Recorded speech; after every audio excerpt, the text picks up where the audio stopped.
Hello, I'm Robot Spacer, and today we're going to finish up this Optimus Prime and finally transform him. Welcome, Culinary. Great to see you. Hope you're doing well. Oh, I forgot to grab the box of Legos. I better go do that real quick.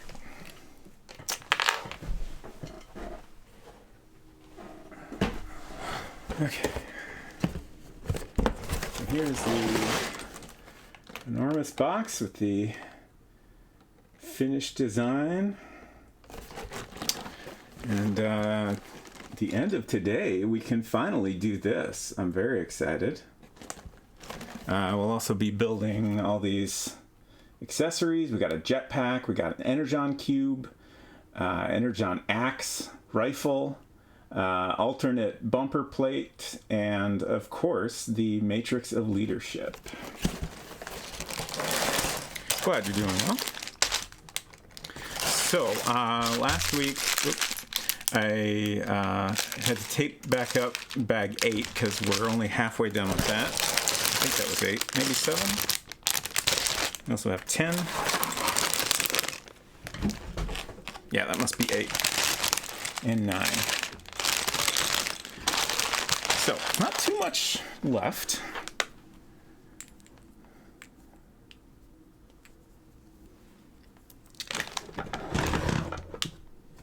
Let's get started.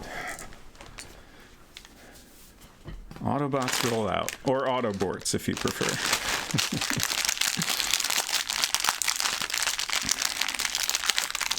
So starting out here, we are going to assemble the other forearm piece, and then I think we'll be doing his head, which is very exciting. All right, there's also a like little plaque that you can stand beside him with all his stats.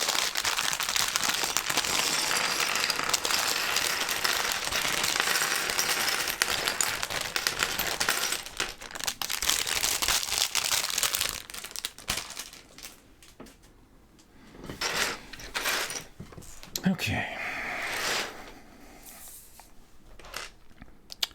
So lots of red.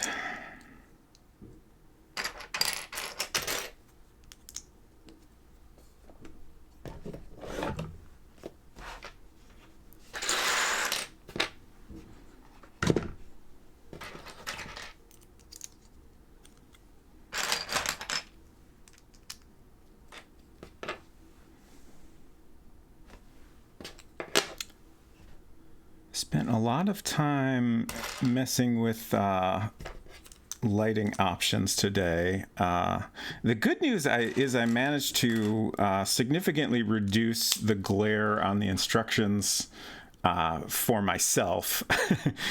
And I managed to reduce it a little bit for the camera view. Wasn't able to find an ideal lighting setup, but I think it should be a little bit better. Great. Glad it looks good.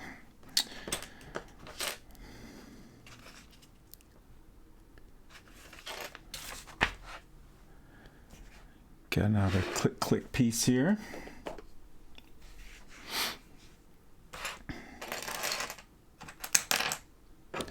I'm impressed how, like, obviously I knew this could transform. I'm impressed that they also made it very posable. Like, you know, I honestly would have thought that it would be hard enough just to make it like, you know, the pieces move around in a way to make it transform. But it's also like, you know, the robot can move around in, you know, ways you'd expect a robot to move. You know, he can pose his arms in different ways. He can move his legs around and stuff. Package is delivered and safely inside. Thank you. Very glad to hear that. That is an exciting package. It is a brand new number pad to go with my keyboard here. I finally decided. I found a nice option. I've been looking out for a separate number pad that I can just, attach when I need it. And by need it, I mean mostly when I'm playing like an old Sierra game or something where you want like diagonal movement is especially nice. If you're just using the arrow keys, you can't really move diagonally. You have to constantly press, two different directions. No, you don't have to bring it in now. But with a number pad, you can press, 3, for example, to move up and to the right. Is that where the 3 is? I can't remember. The numbers go up or down. Anyways, you get the idea. And then also, the thing I really struggle with using the arrow keys, on a number pad, you can press the center key to stop moving. And I always want to do that when I'm using the arrow keys and like trying to do something complicated, because I grew up playing these games on a number pad, so I'm extremely used to that reflex of hitting that center key to like stop and instantly stop moving. With the arrow keys, if you press the direction you're already moving, then you'll stop. But if you hit a different key, then you'll move in that direction, which often works out poorly if you are doing some difficult movement, like, trying to go up some complicated stairs, for example, which is especially relevant for me because of my upcoming anniversary stream.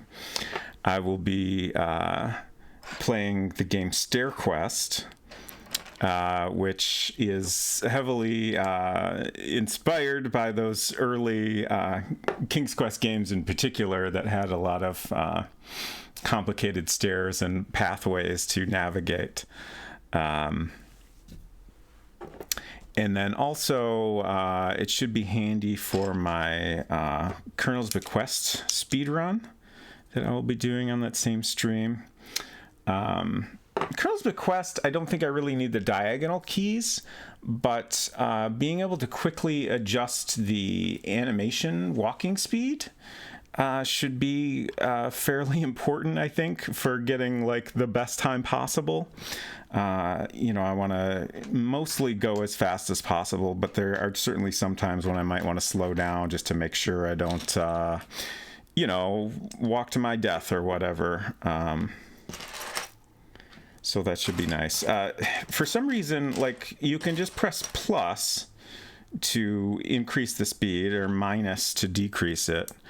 But for whatever reason, the keys, like on a normal keyboard, behave differently than...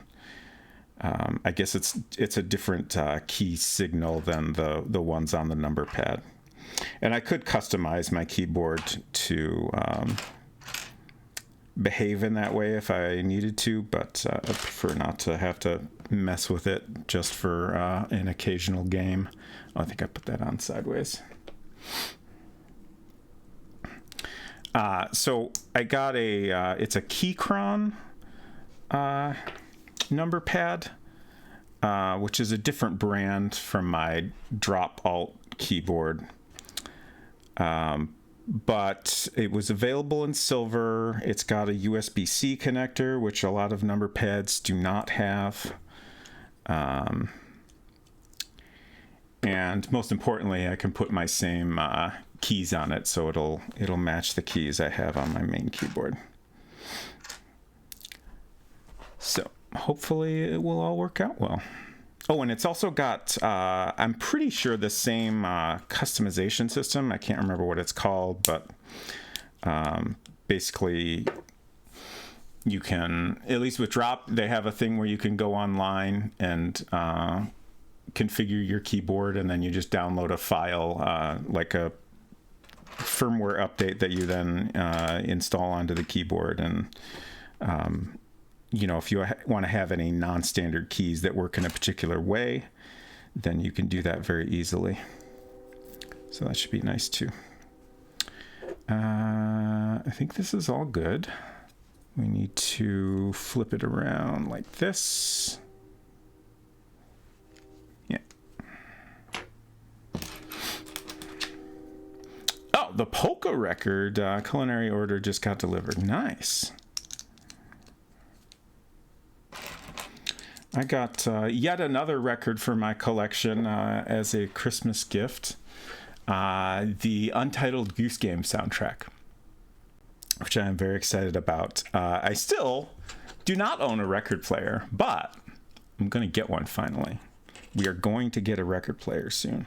In fact, I would have ordered it already probably, but I forgot. I actually think I'm going to get the same one you have, Culinary, if I remember correctly. It's Audio Technics. It's got like USB support and stuff like that. Can't remember the exact model number. But I was looking at the options they have, and I think you posted a photo of yours or something at one point. I was like, yeah, that's a pretty good one.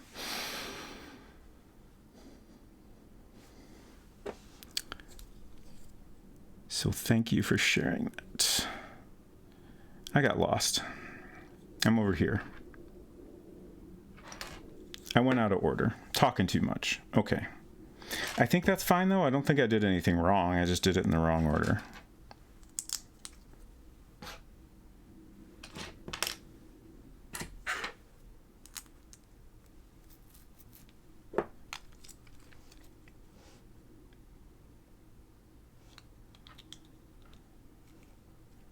Okay.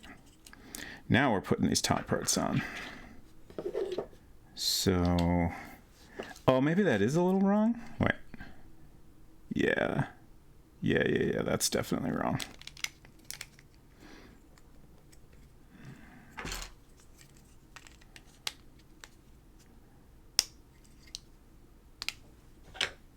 Link the one I have in Discord. Nice. Thank you.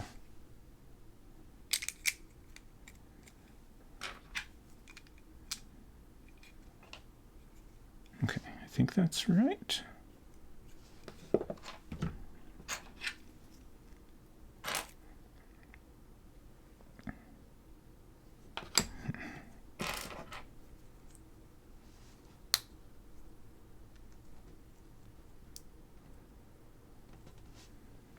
Okay, so then that goes like that. I think that's right. And another one of those on top. And this goes like that.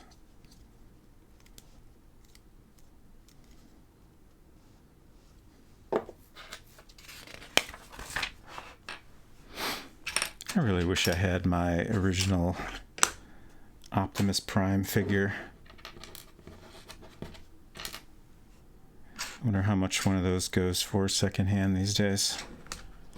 Probably way too much. I think I mentioned last stream that I had a lot of the like original ones that had metal parts and stuff like that, and I feel like over time they phased all those metal parts out and used plastic instead.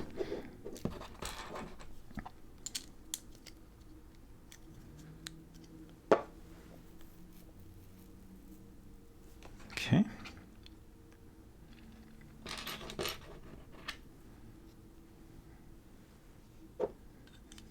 As I expected, I am getting too warm already.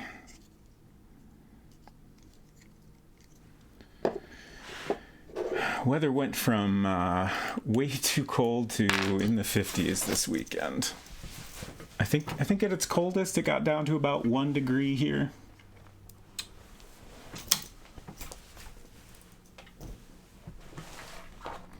Michigan weather likes to jump around pretty wildly. Okay.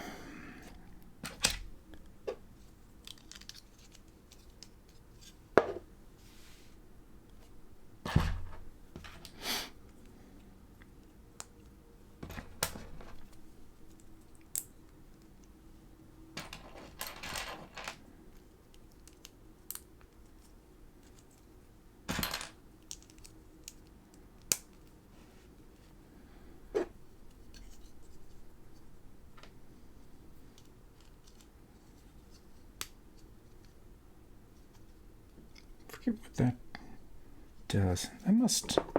That must have some importance when he transforms, because it doesn't seem to serve much purpose in robot mode. Okay, so that's the red part complete, at least for now. I'll build the hand.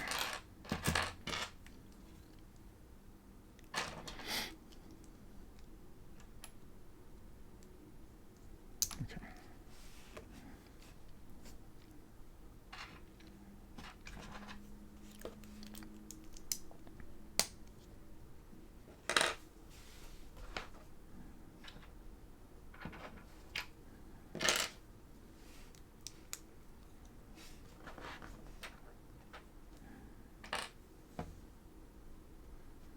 It's a single piece.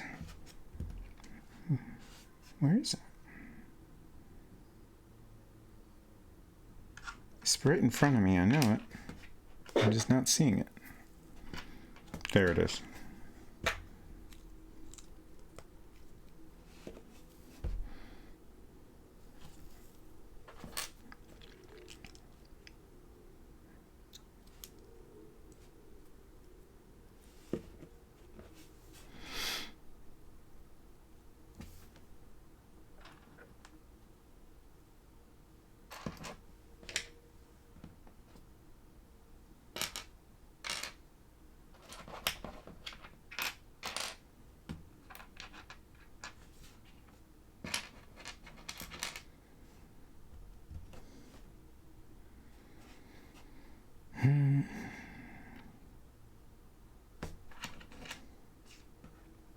There it is.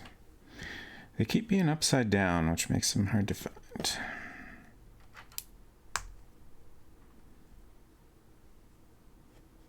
Okay. Right.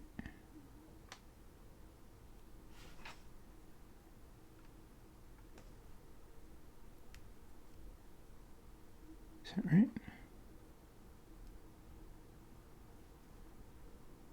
Okay, I think that's right.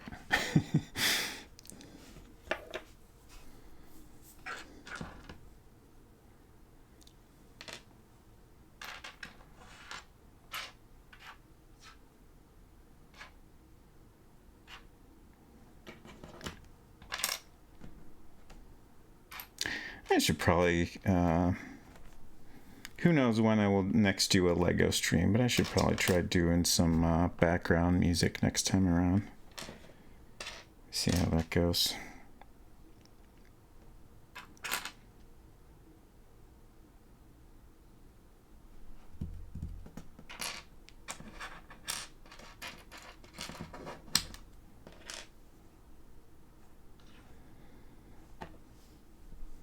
You think with this few pieces, I should be able to find things pretty easily at this point. But it's just not working out. I'm trying to find another one of these. That's not it.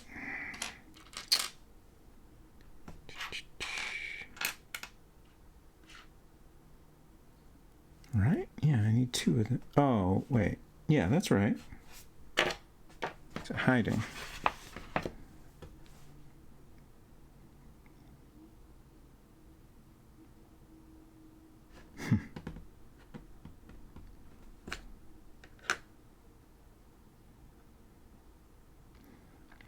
I keep going back and forth between surely it's right in front of me and I'm just not seeing it, and maybe it's actually not here.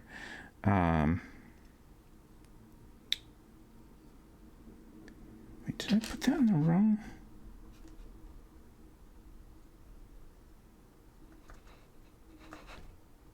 Oh, okay, that goes on the... Oh, I used the wrong... Okay, now it all makes sense. I thought something seemed off in the last step. I used this on the thumb piece, which was incorrect. I was supposed to use this. And then this attaches to here, like that. And now I have my missing piece for the next step.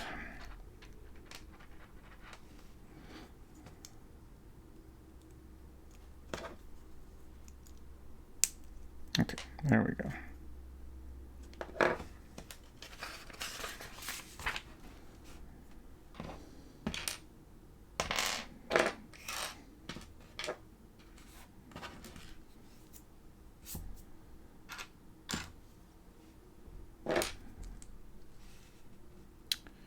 Now we assemble the fingies.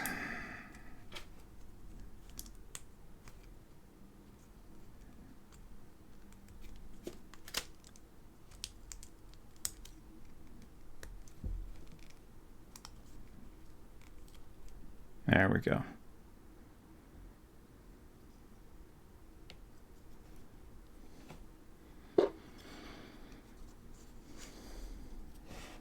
And then it just attaches to there. I'm just double checking to make sure everything looks correct here. I think so.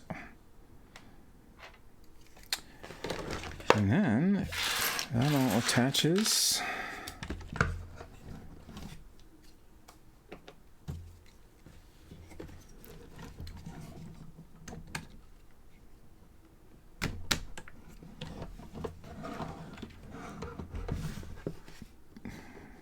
Two arms. Almost a whole guy.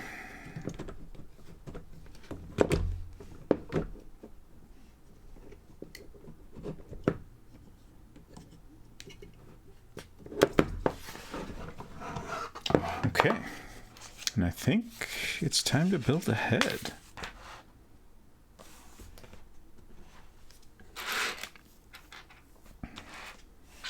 That's a head. All right, where? Does this somehow become the eyes? Interesting. I'm really curious how the eyes work out. I saw some complaints about the design of the eyes when this first came out. Like if you look on here. It looks great. But if you, like, this is kind of from below, right? And if you look at him straight on, his eyes look kind of a little weirdly high up. It's gotta be a... How does this work?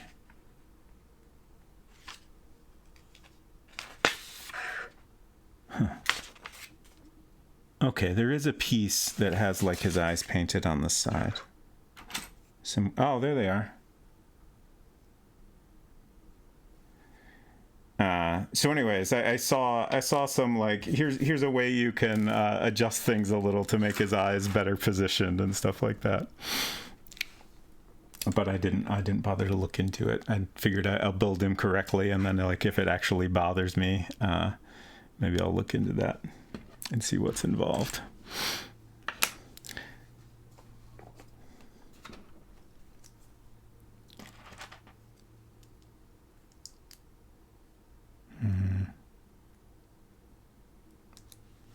I guess it ultimately doesn't matter which side I put that on. It all works out in the end.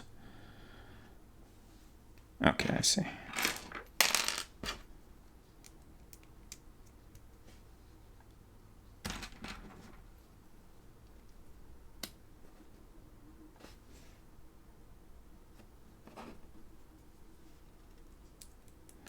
Like they've got this blue piece here, and I was like, huh, does that somehow become his eyes? But no, I kind of feel like this blue piece gets completely hidden. Could be mistaken.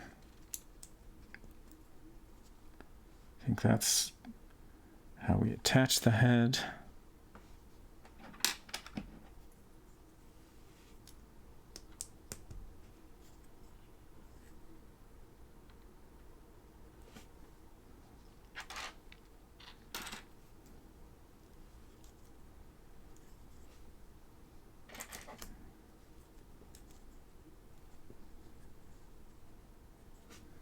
Okay, and there's this face plate.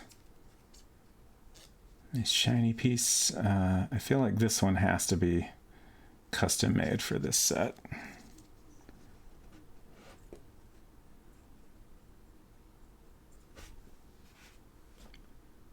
Just it seems too perfect for the shape of that part of his head. Okay.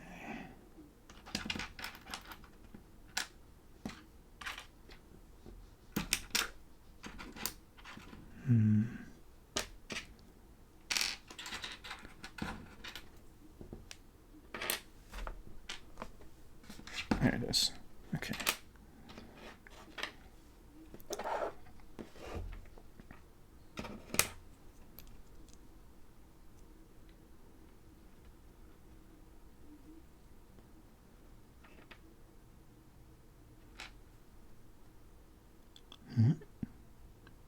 Confused. Okay, I see.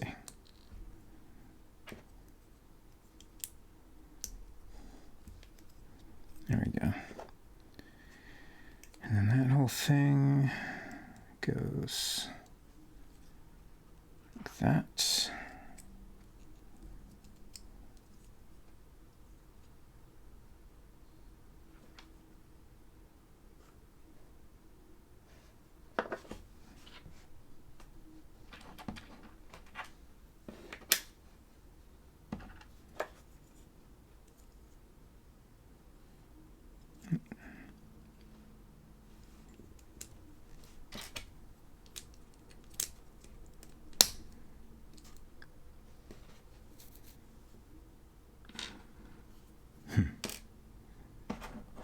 This is pretty complex design. So we've got 3 little curved parts here to make up his lower earpiece.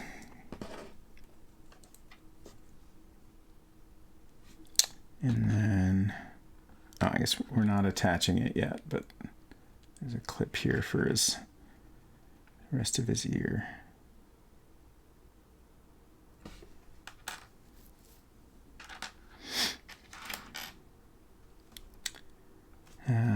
Flip it over and do the other side.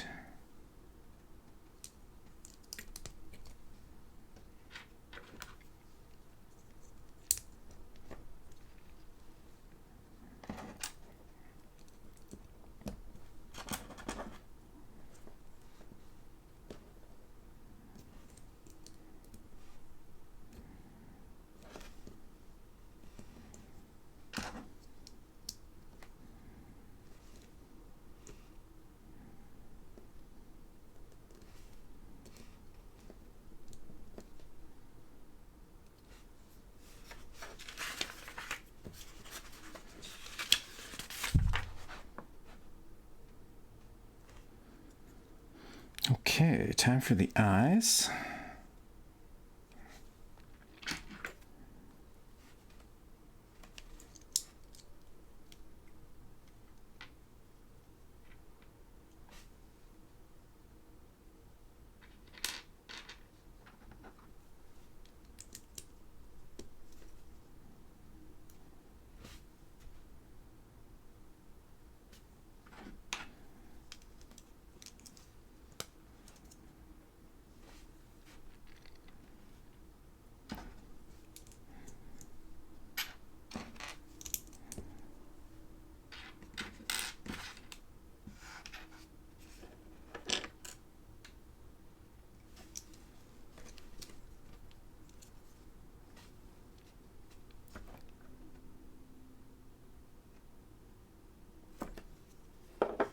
Okay. Oh, I see.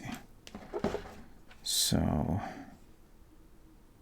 this goes like that.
Interesting.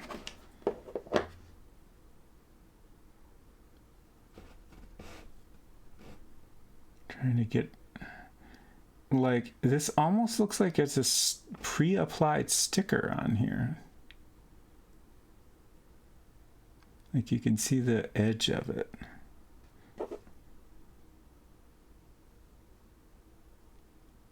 The eyes look more like they're actually printed on there, but I'm actually starting to wonder now. I don't know. The Autobot symbols on the shoulders look more like they're actually screen printed on there. Although now that I'm looking at it closer, I do see like a edge to it. I don't know. It's interesting.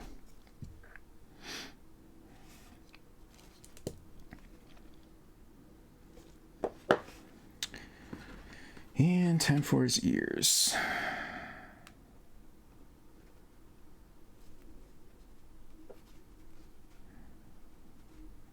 They're a little bit of a rubbery piece.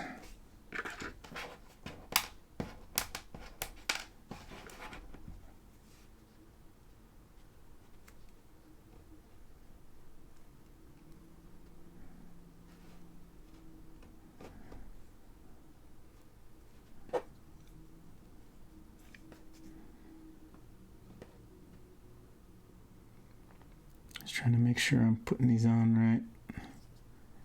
I think like there's a little slant at the top here, which I think goes in back, if I'm seeing this correctly. Oh, I have these turned wrong. Shoot.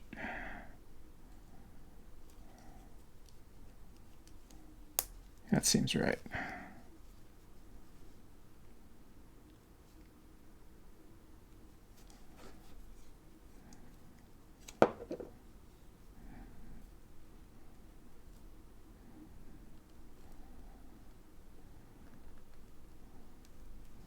Okay.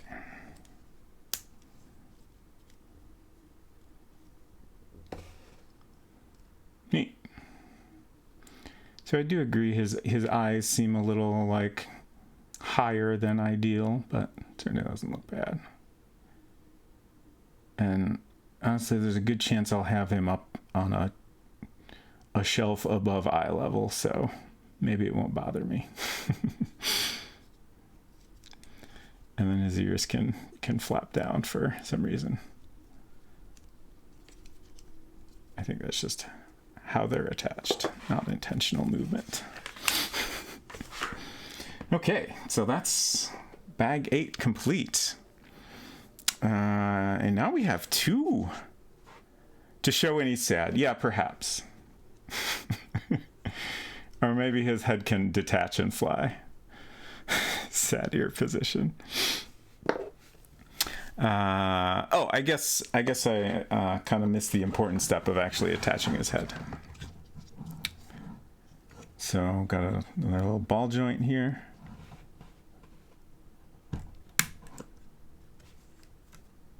And there we go.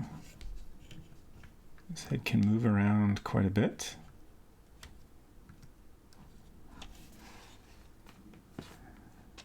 That's a whole guy.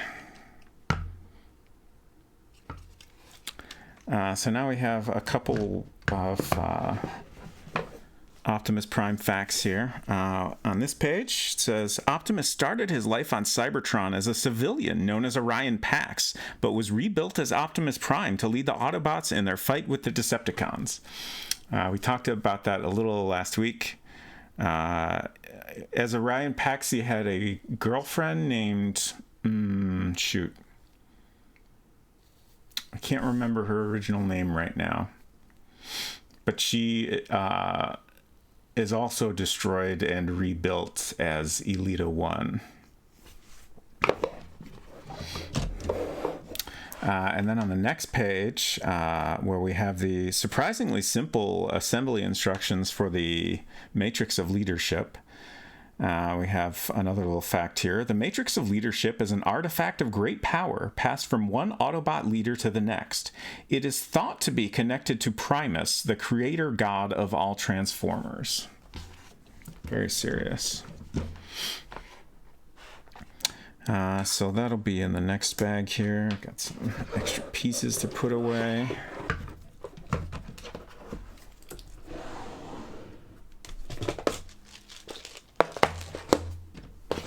Wrong side.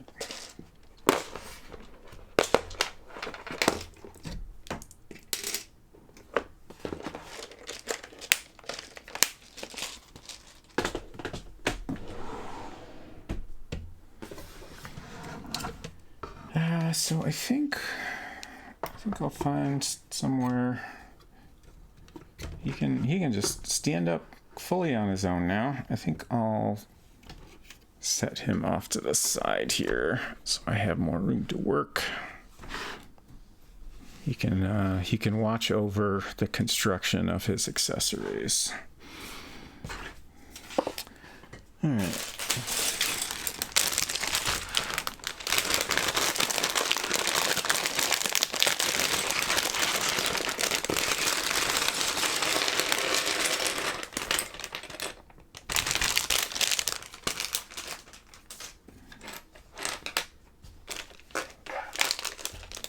These are fun.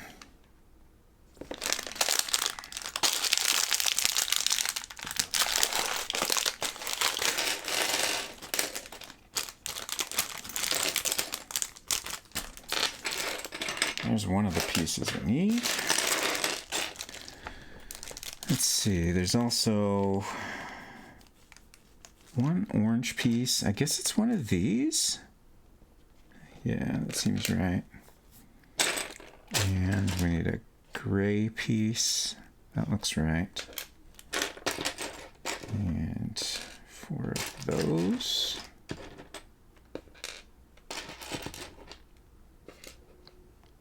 Is that? No, not quite.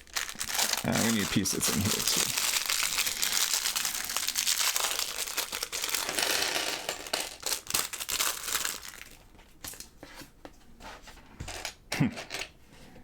That's interesting. Not sure what that's for. Obviously one of the accessories. Okay. So very simple 4-step process to build your own matrix of leadership and become leader of the Autobots.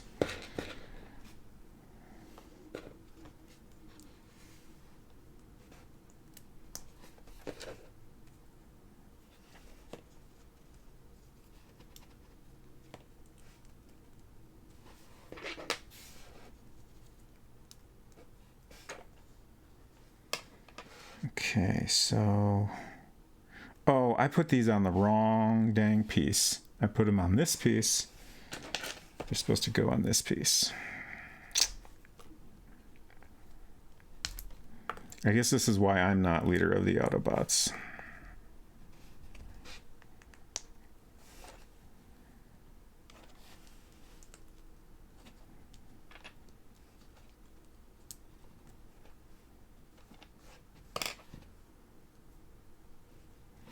Okay, and then this one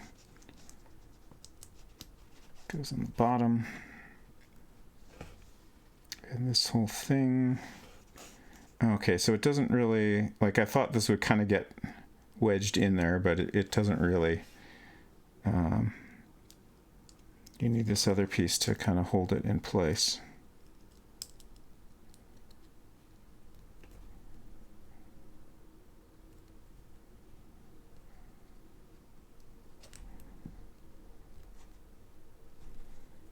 Interesting. Like that doesn't actually connect all the way.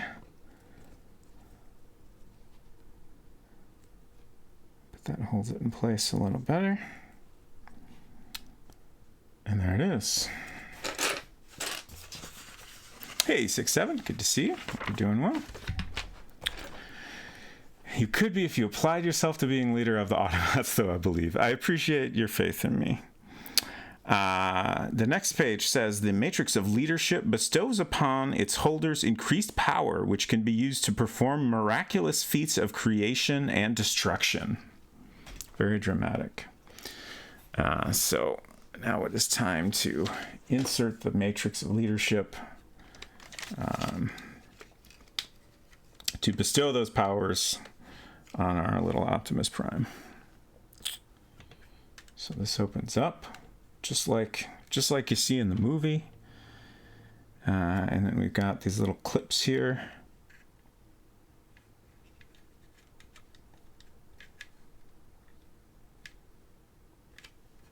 And that's it. It's interesting that they use these little ball joint clips. I assume that was done so that it is easier to put in and take out than it would be with the more typical kind of clips, since this will hold it in place pretty well regardless. Hey, F-Town, good to see you. Until all are one.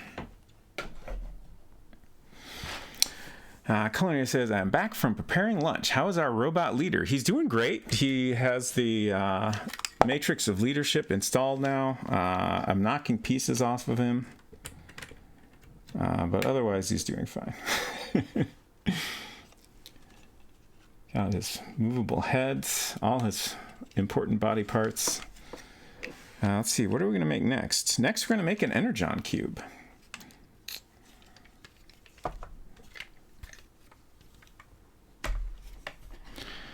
Yeah, the main Optimus Prime is now complete, I think.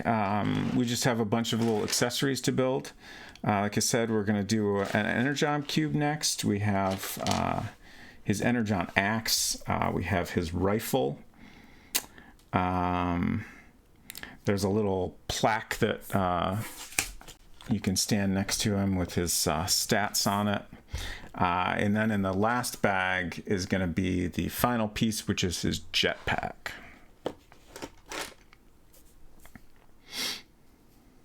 Speaking of, I mentioned earlier that I had like the original Optimus Prime that had lots of like metal parts and stuff like that. I don't think that came with the Energon axe that later models came with, if I'm remembering correctly. I don't think that one had a jetpack either. I assume that was something that came with some versions of that set. Let's see, we need 16 of these lovely little pink pieces. I really enjoy this translucent pink color is very good. Kind of a pinky purple. So 1, 2, 3, 4, 12, 14, 15, 16. Okay, so we need all of them.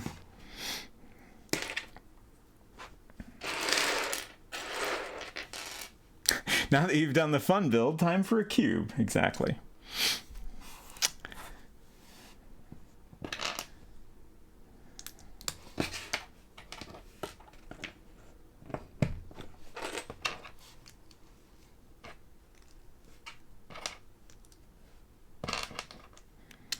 And then once we're finished with all the accessories, then I believe the manual will tell us how to transform him. So we'll have to wait in suspense until then, but I'm very excited for that final step.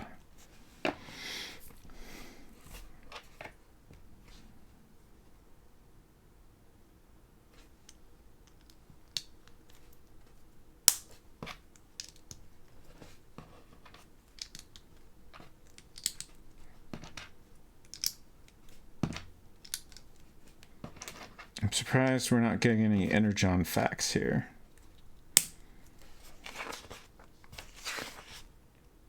Ah, we get one on the next page. Good.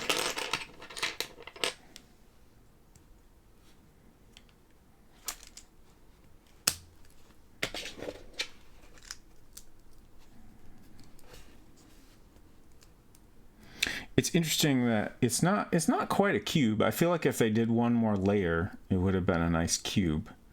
I honestly can't remember how cube-like they were in the cartoon. On the next page it says, an Energon cube is a safe and convenient way of storing and transporting Energon, the most prominent fuel/food used by Transformers.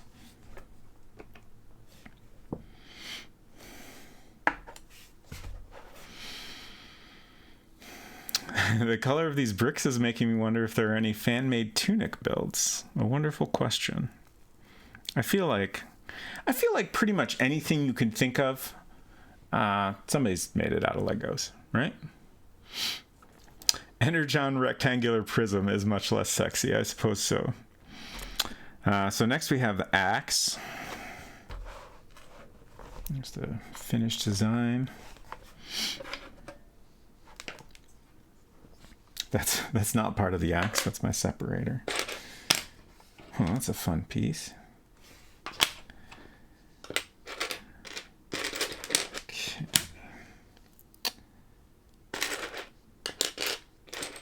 Variety of axles here.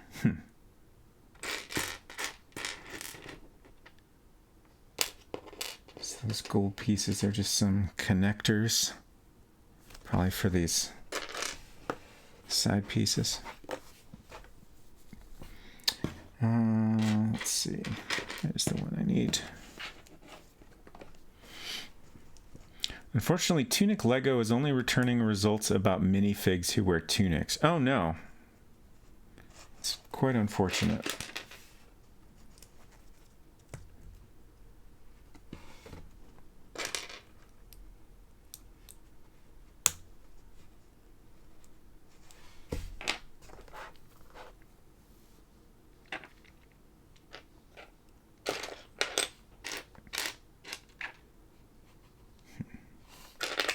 There's the 90 piece. A couple clips.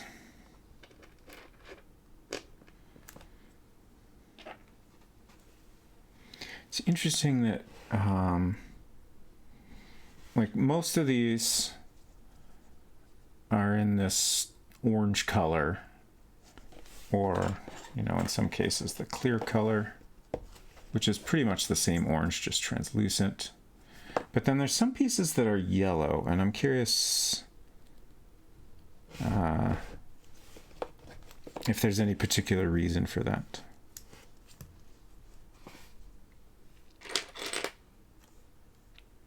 I feel like the original toy version of this is a pretty uniform color.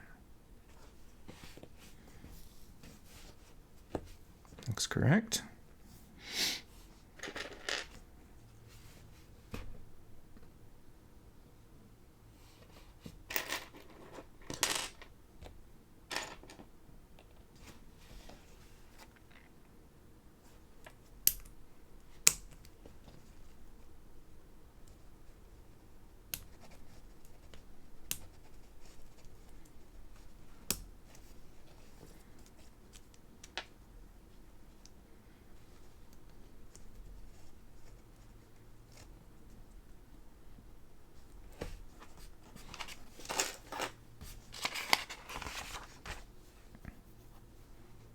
Okay, now we got some.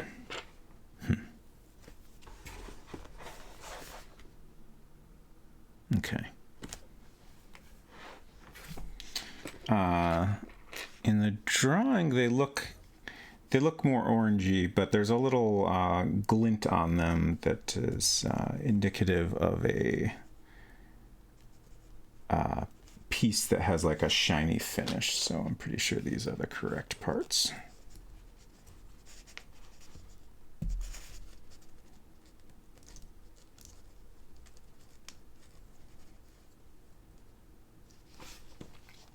And we have two of these that attach to the sides of that.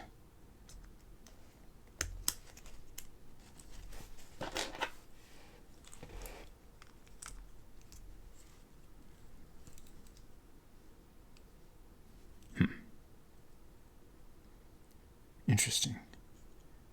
So the design of this is actually very irregular, which I didn't realize. It's not symmetrical.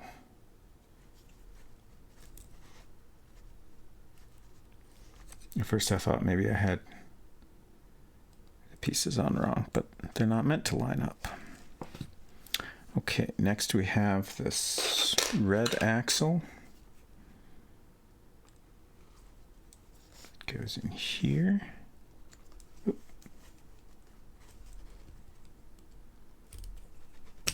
There we go.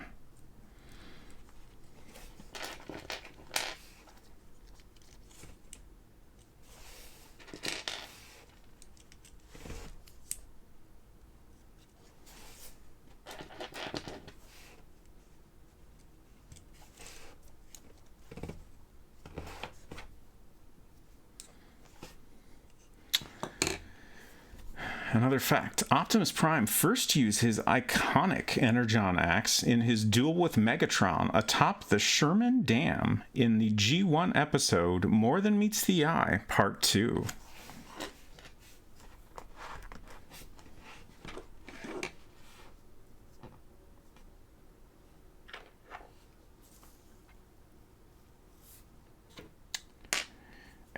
I can't quite picture that fight. I'm sure I've seen it. I watched that cartoon quite a bit. Surely I saw every episode multiple times.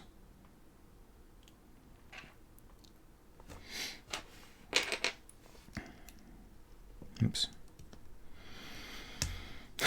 That's a Twizzler. If I recall correctly, that is literally the only time in the cartoon he does so. Yeah, that makes sense, I think.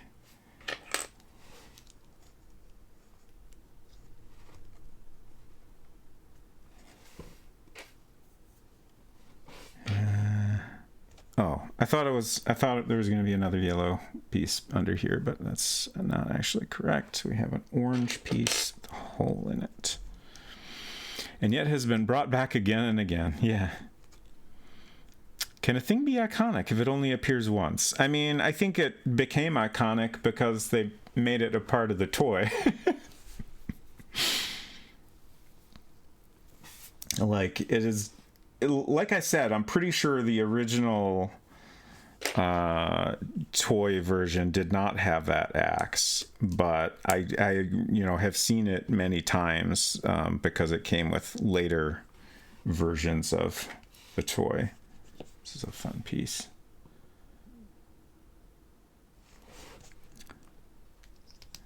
So it's very recognizable to me, even though I don't really remember it from my own childhood.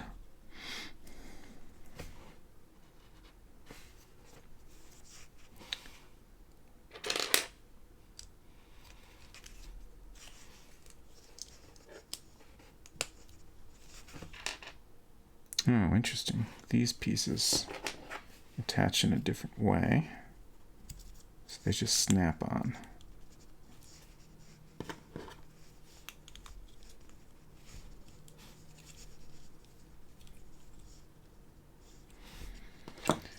And then that whole thing goes on here. Make sure I'm orienting everything correctly. It's very hard to tell. Okay, so those clips face up here. And then this goes this way.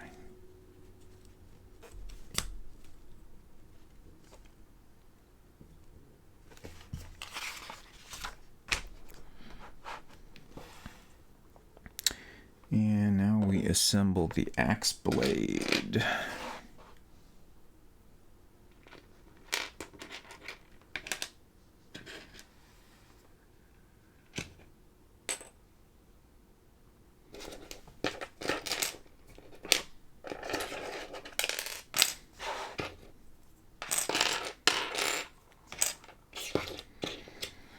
Get all 6 of those, one of these. One of these, one of these, one of these. Okay, that's all of them.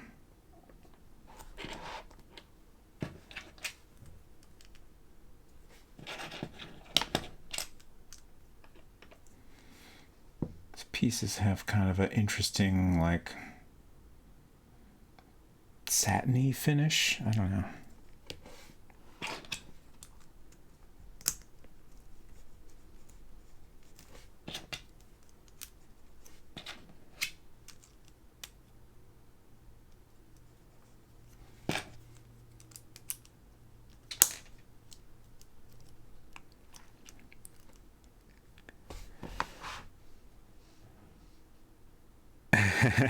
They actually have another factor which covers that. Optimus Prime only used his Energon axe once in the original cartoon, but in other media, he frequently uses it when dueling Megatron.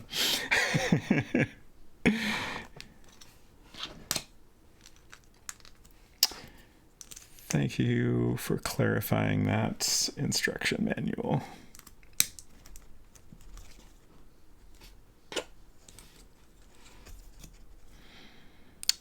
Let's see, how does this... Oh, right, we have these little clips here. So that just goes... Let me make sure I'm doing this right.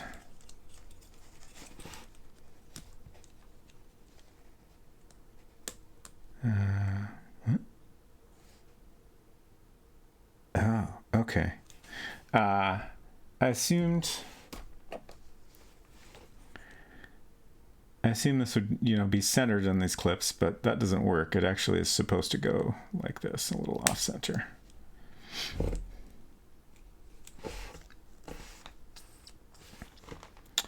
Not quite done, but almost.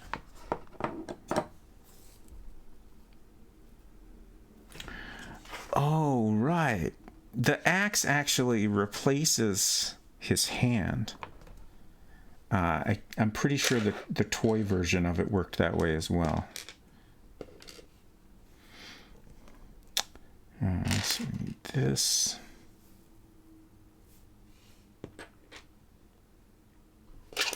This.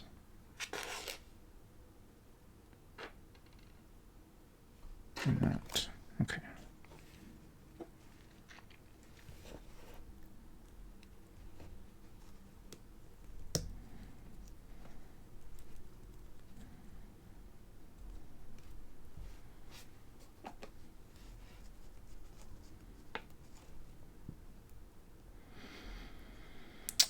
According to the Transformers Wiki, the first toy with it is 2000. Okay, wow. I'm surprised it appeared that late.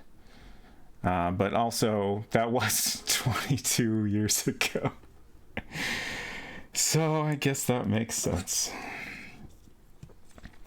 Thank you for that info, 6-7. Okay, so this goes on like that. Oop.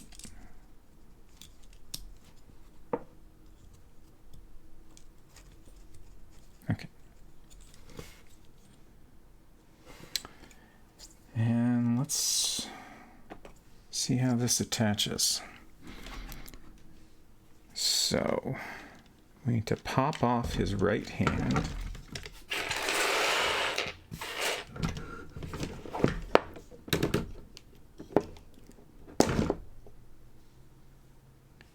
And then, oh, okay. So we need to rotate this. Was this supposed to be rotated all this time?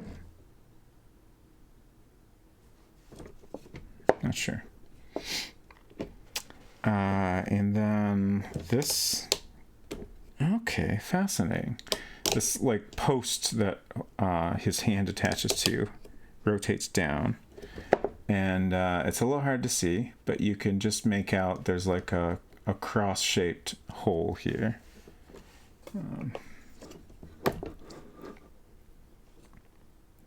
And then, oh, that's backwards.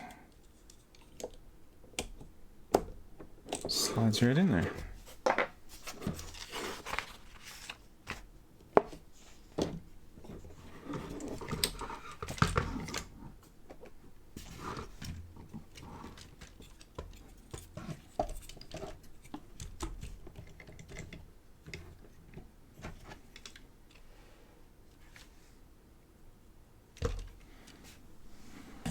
All right, now it's time to make a... Oh, no. A piece of his foot has become loose. Now it's time to make his rifle.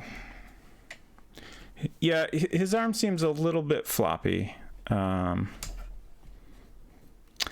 mean, certain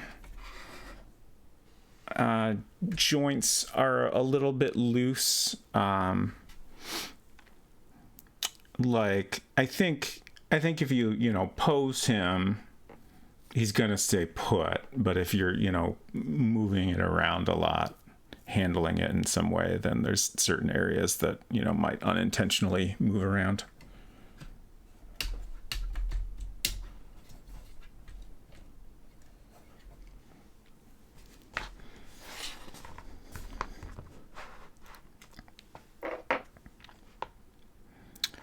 Okay, so this is what we are making next. This is the weapon that is most familiar to me. Came with his original version, the toy.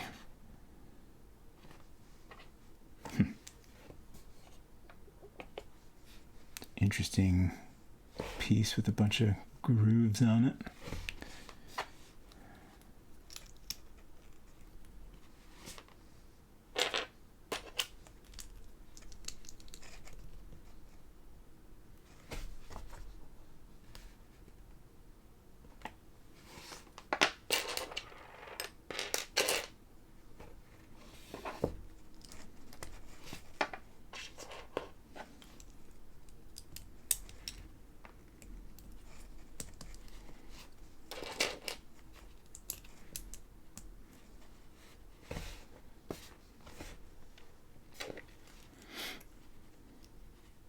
Looks like it could be heat sink vents, yeah.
Possible the jetpack will take a while, but I feel like this might be a little shorter stream today.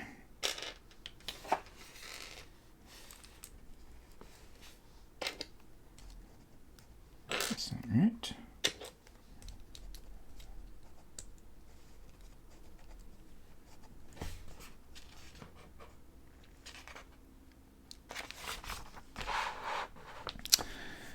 Another fact, Optimus Prime's primary tool in his fight against the Decepticons is his ion blaster. Capable of firing ionized particles, it's particularly effective against electronic devices, including most Decepticons.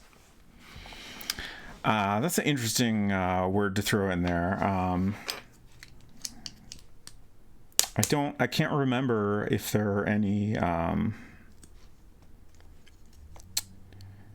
particular Decepticons that are like immune to this weapon or at least well defended against it for some reason.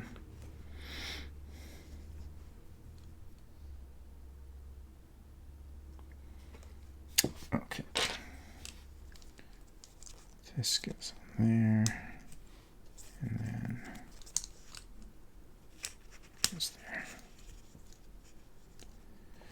Oh, interesting. So this super long axle is actually for his gun.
That.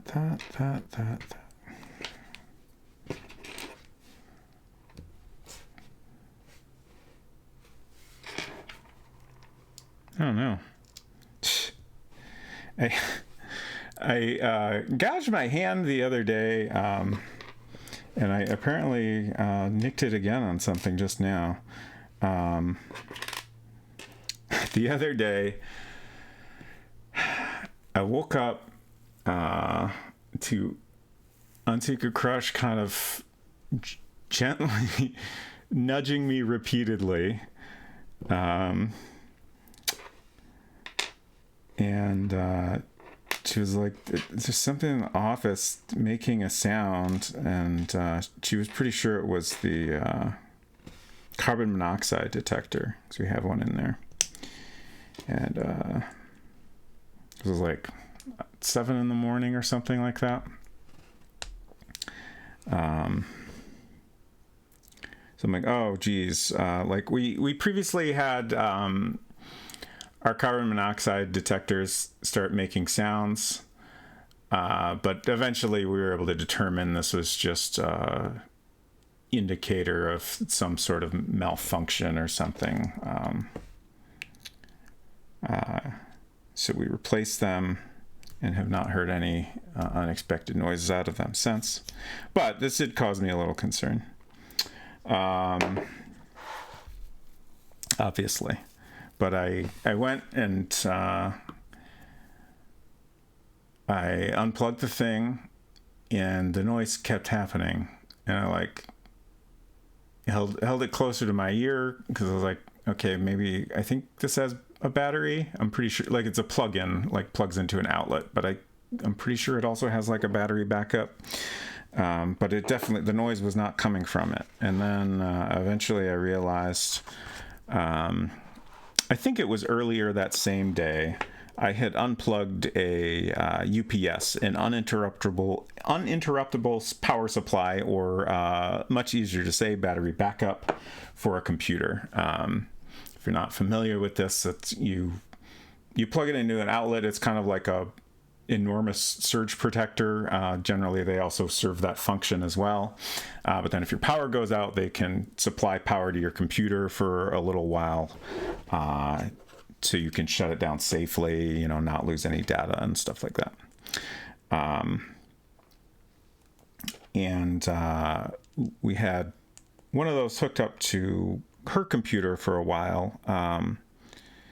But like the battery died on it a while ago, and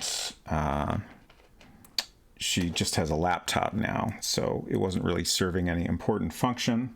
So we were just using it as literally a surge protector.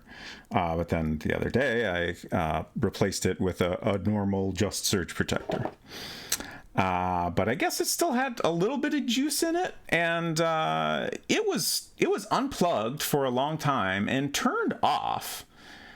But for some reason, it decided it should start like doing a weird alarm sound that was like, it was definitely not its normal alarm sound, but it was very bad. And I ultimately had to remove the cover from it, and then I found the battery, like the actual battery component inside. And there's a couple like connectors, and they're not super easy to remove connectors, because this is something you shouldn't have to do super often. They're designed to more be secure connections than easy to remove. But I had to yank very hard to get them off, and my hand, my knuckle scraped across something as I was taking it out. And then I went back to bed. 67 says, avoid hard disk head crashes. Yes, very important.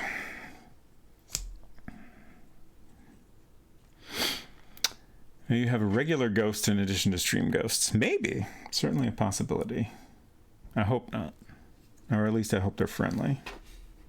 Mostly friendly.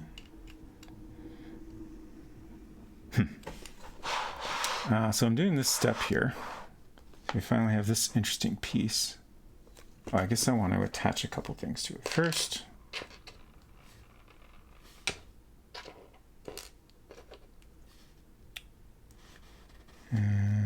What? Oh, okay, this is a different... Yeah, where is that? There it is. Got one of these that goes on here.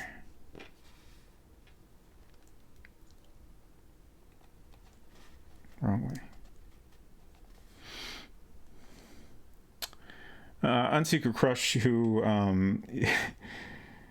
is a lighter sleeper than I am. I'm very good at sleeping through things that any normal person would be woken up by.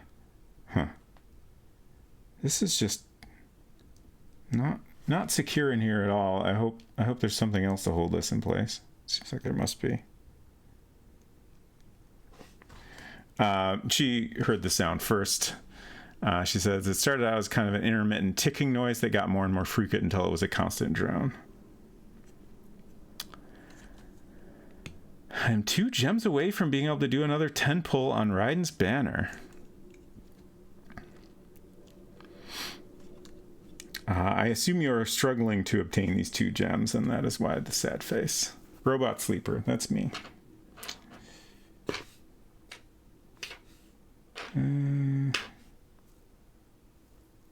What?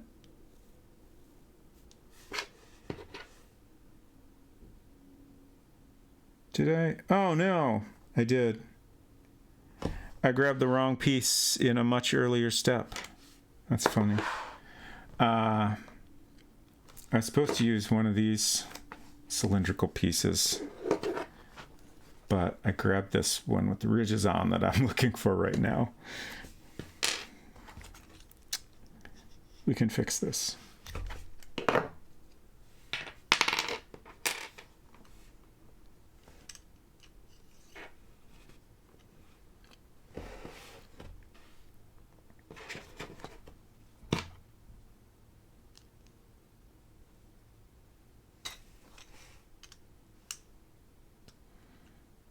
If I could find like one treasure chest, that would do it. Yeah. I mean, you pretty much just need one of anything, anything that gives you gems. But I don't know where a treasure chest could be found. I mean, you gotta have some unfound treasure chests in Sumeru, right? I'm pretty sure you haven't hit 100% everywhere there yet.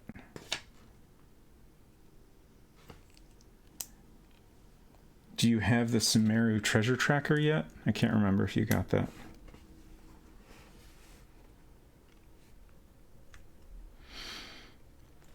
Yeah, but who knows how long of wandering that would take to find. True, true.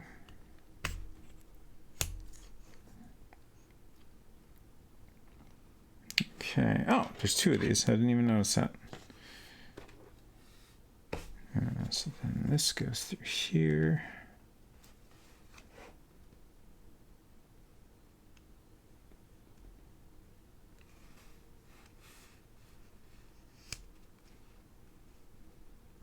So that all gets held in place.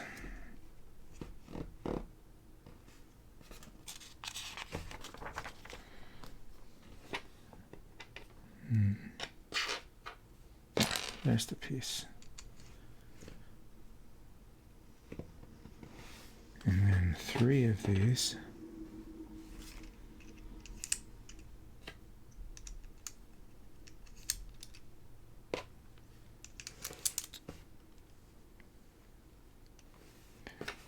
And then another one in the opposite direction. And this to cap it off and keep everything from sliding around. Okay.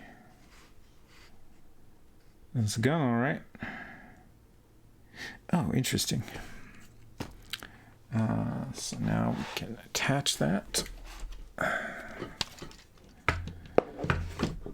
Still a ways off from getting the treasure finder.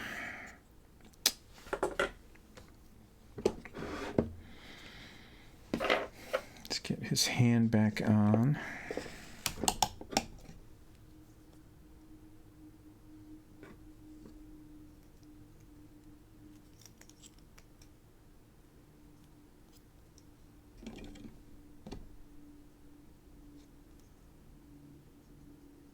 Is this? Oh, okay, that was righted. screwed it up. Okay. So it can actually attach to these two studs here. Here's the back of the. Oh, and then the.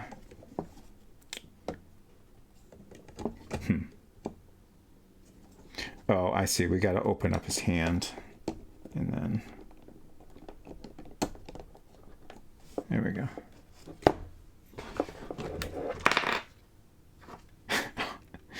This foot piece fell off again. So his hand is like holding it in the right place, but that doesn't actually do anything. It's actually held in place by those studs there.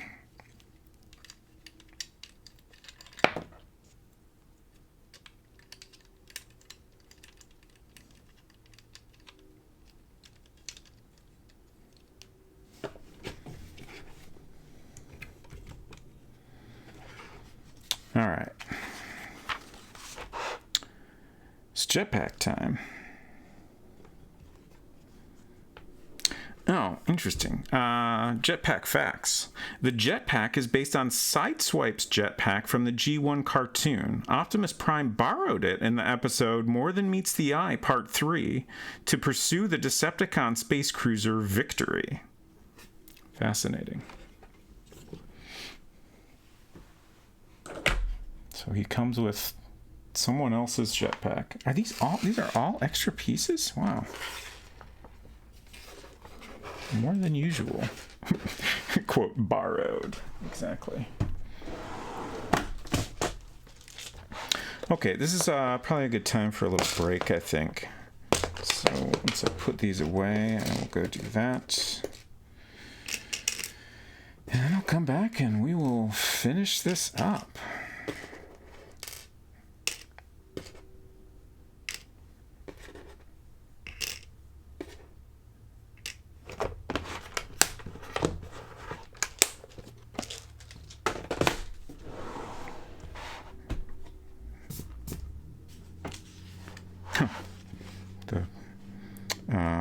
Looks like Spanish print cut off on the bottom here. All right, just kind of looking ahead to see how much is here. Not a lot, so it shouldn't take too much longer to finish up. And then we'll have our final stickers to apply. So that'll be our last bag. I'll be back in a few.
Okay. Man, there's always so many people streaming on Friday. It's going to be tough deciding who to raid later. Although I noticed Silver Streak has been streaming. Oh no! Whoops! Just completely tore his entire upper torso off. It's fine. Don't worry about it.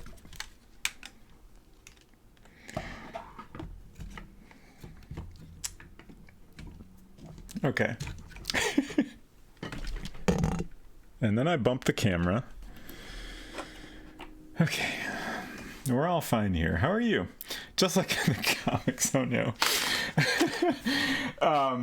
What was I saying? Silver Streak has been streaming all week long in support of the Trevor Project. Today is his last day of doing that. Earlier in the week, he did a bunch of train-themed games on Tuesday, Train Tuesday.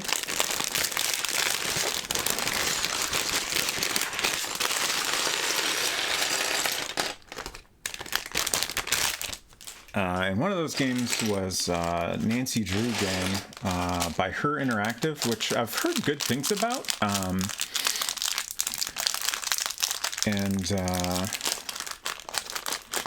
He figured out how to improve his streaming setup for the game, so he's given it another shot today. And he's playing that right now. So I'm selfishly hoping he will still be playing that by the time I'm done here. So I would love to see more of that. Tuesday, exactly.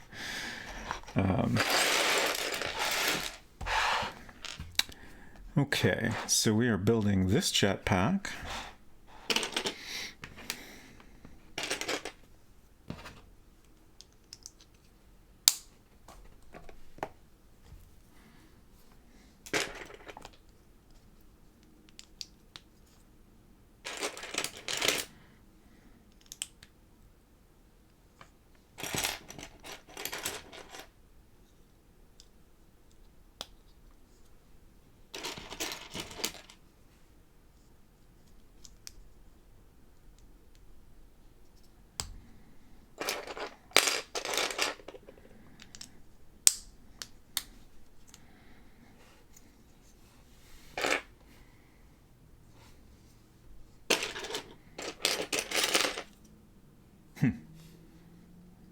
It's a large and complicated piece. Oh, that's going to be for the base. Oh, that's probably the part that we are going to put a sticker on that will stand upright.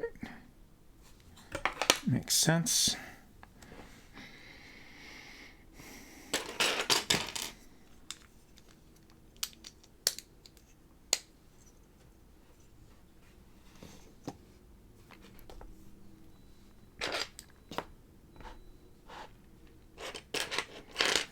Another logo piece. I assume that goes on the jetpack.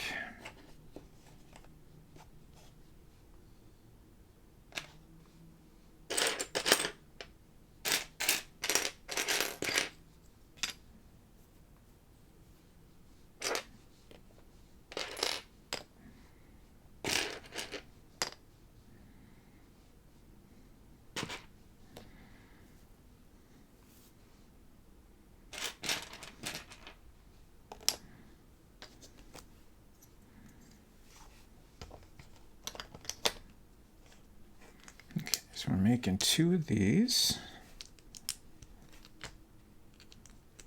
like that.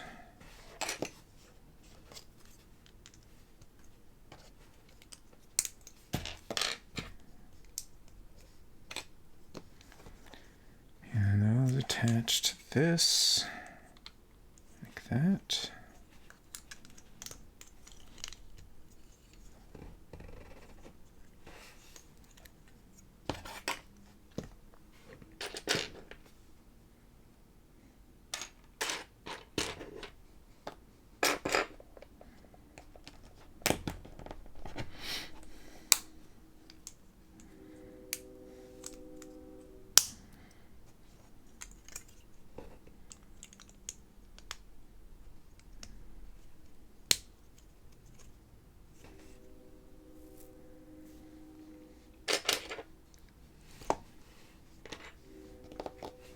Nice blue. For a very long time, I have enjoyed this particular blue with red. I think it's a very nice color combination.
Okay.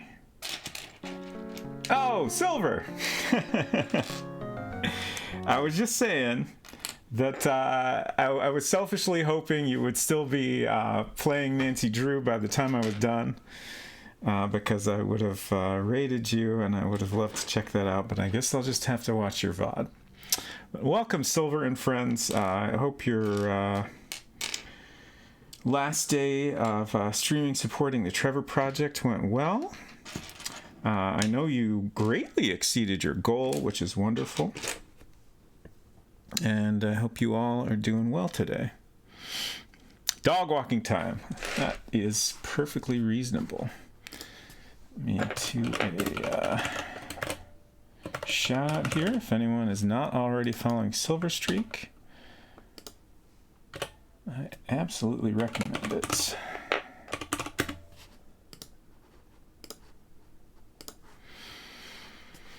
Last train to Blue Moon Canyon. Everyone did amazing. We raised $1,400. Wonderful. That's great.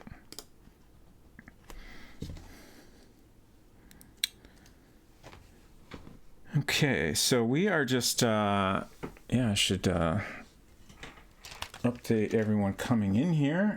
First of all, if you don't know me, I'm Robot Spacer, often joined by my wife, Unsecret Crush, but at the moment, she is in the other room playing Genshin and or making our pizza for dinner. But today I am making this wonderful LEGO Optimus Prime, which is fully transformable. And we're almost to the step where we will be given the great knowledge of how to transform him. At the moment, we are finishing up accessories. He comes with a lovely little Energon cube. His Energon axe, his famous Energon axe that he used exactly once, his rifle here that we just assembled. And then we also have a very large sticker to apply to this piece that will be a little plaque you can stand next to him with all his important stats.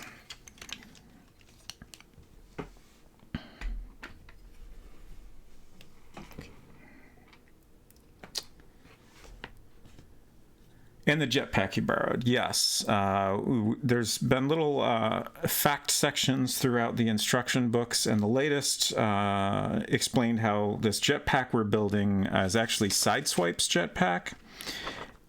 In one episode, he borrows it to do something or other, and probably never returns it.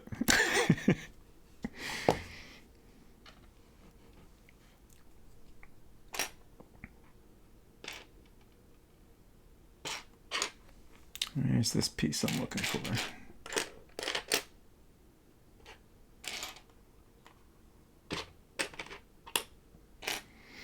It's a little red piece, so it shouldn't be too hard to find amongst all these red pieces.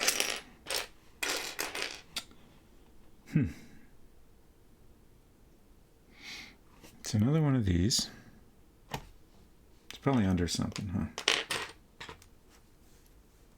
Oh, there it is.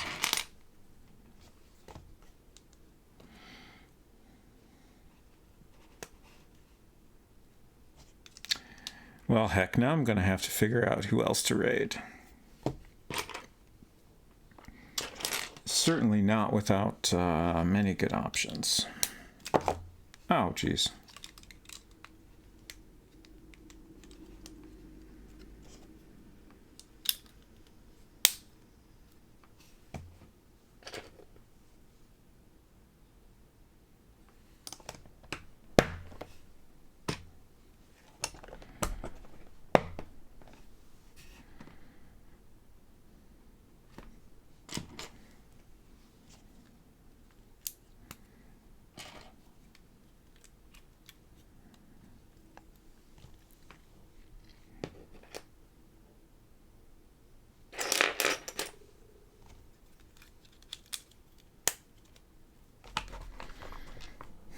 Okay, time for some tan and white pieces. Interesting.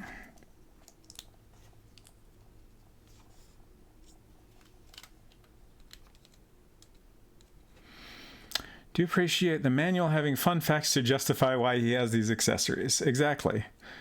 And Secret Crush says, quote, Optimus was seen standing next to this object in one episode of one season. Exactly. It's great.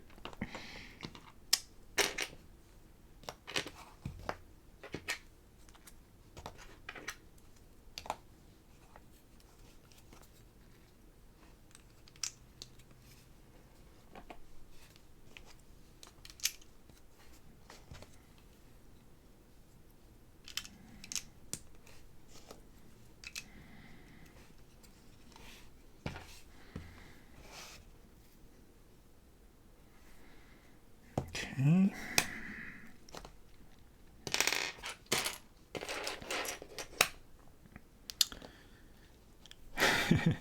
Silver says, it is pretty nice for LEGO lore, even if it isn't lore of LEGO.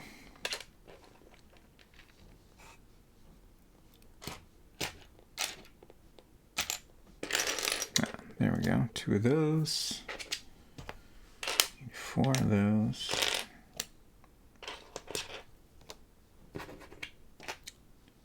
And 2 of those. There's the other one. Okay. So these go here.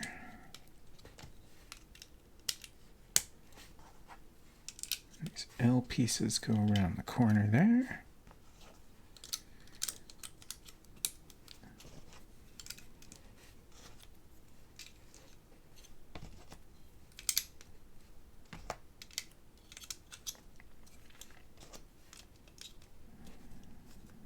Starting to look like something.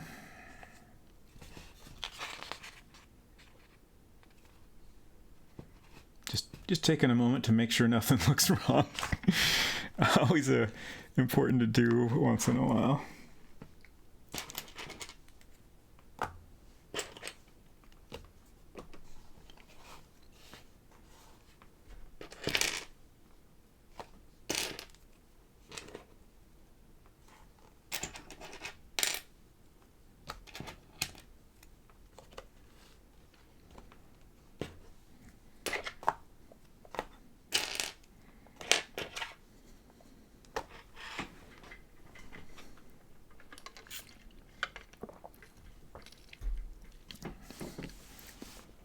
Okay.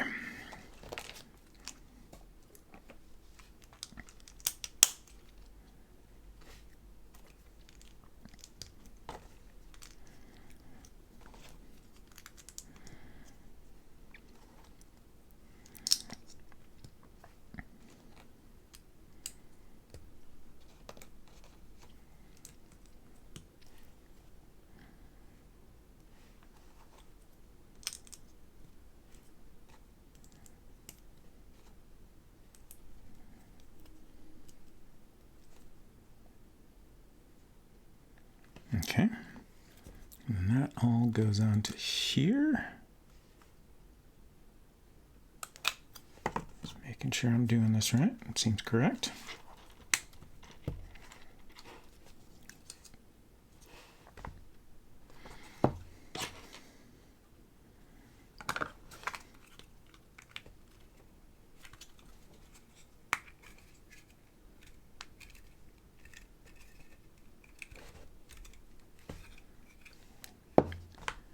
Okay, time for the Autobot logo.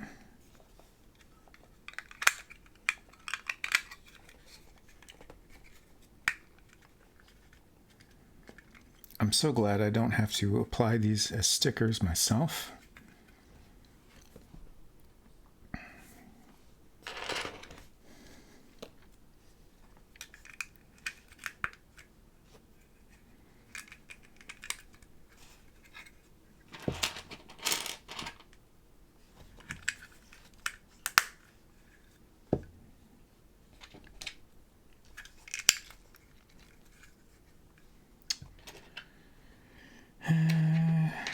It's the light gray color here. Okay.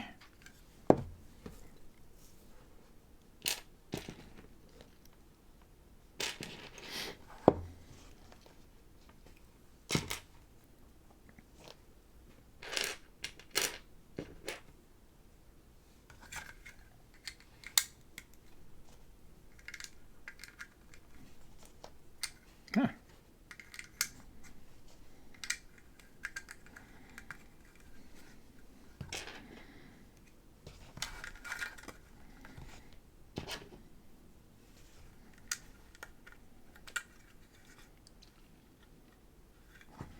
Almost a jetpack.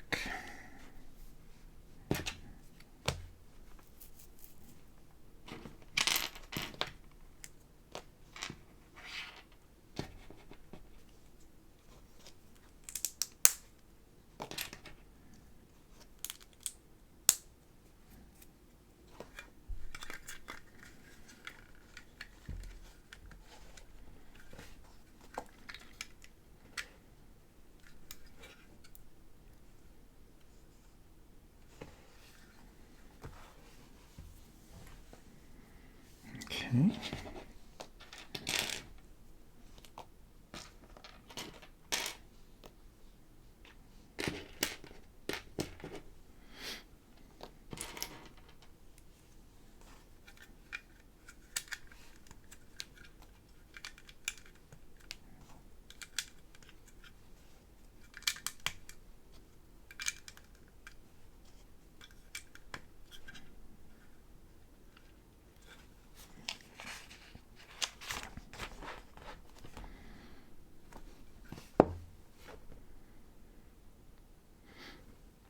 Geez, this is complex. There's still inside parts we gotta build here.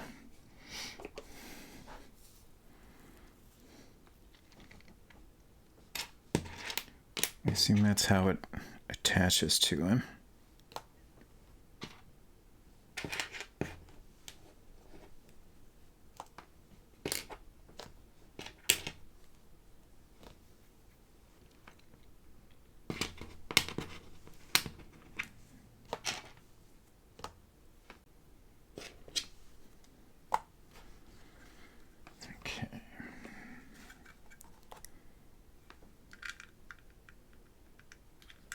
No way.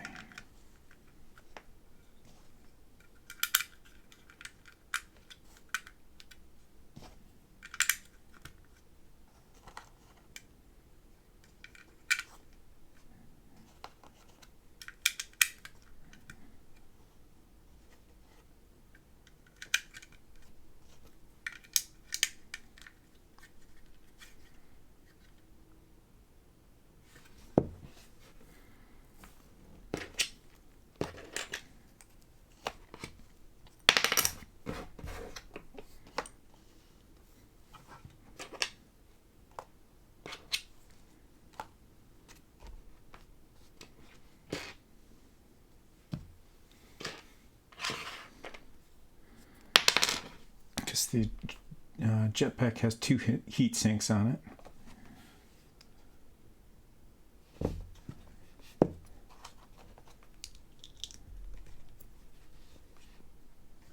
Oh, okay, those attached to these.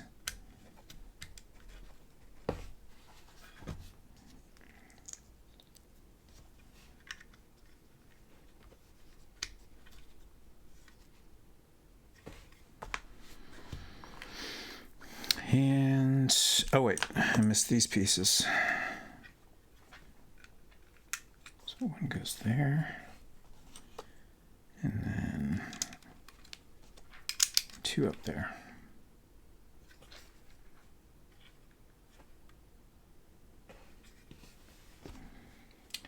And now we're going to build the little clips on the inside here.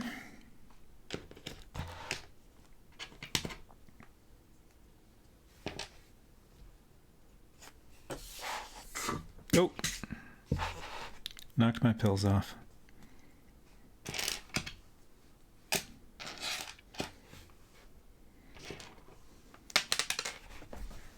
Oh no. I got it.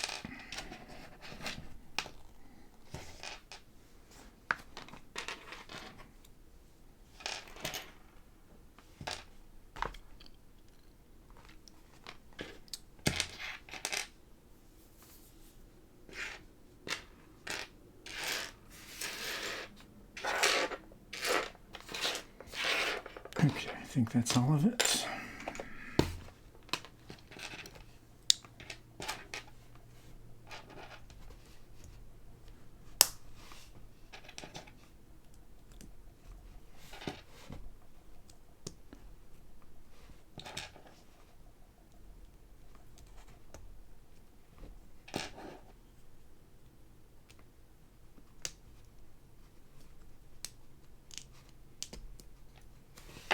Okay, and then the other side.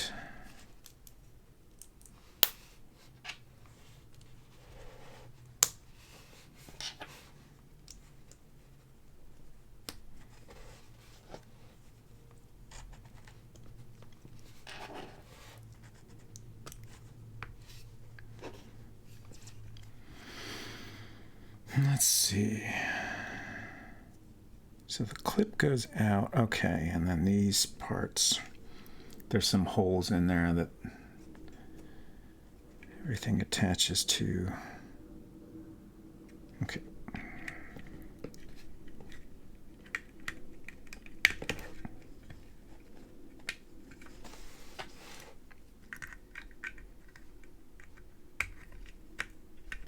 There we go.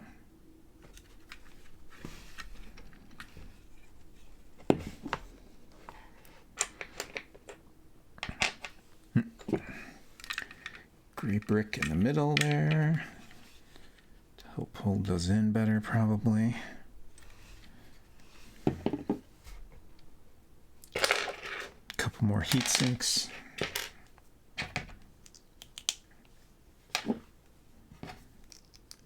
It's important to keep your jetpack cool.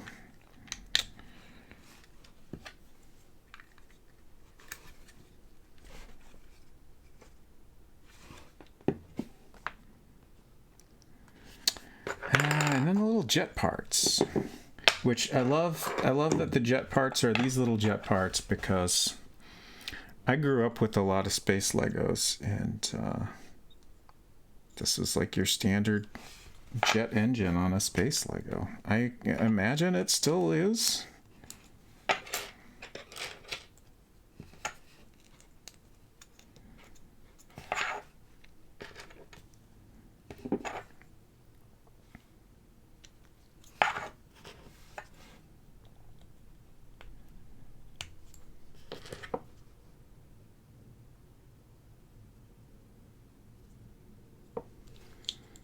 This is a fun little touch, this orange piece. Give it a glow. And then these attach to these connectors.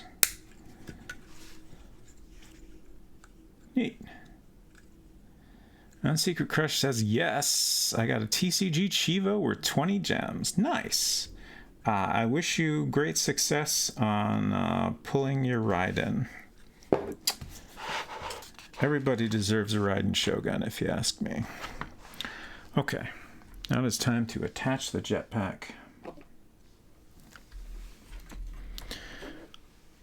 Only got Sarah and Hot Topic none. Oh no.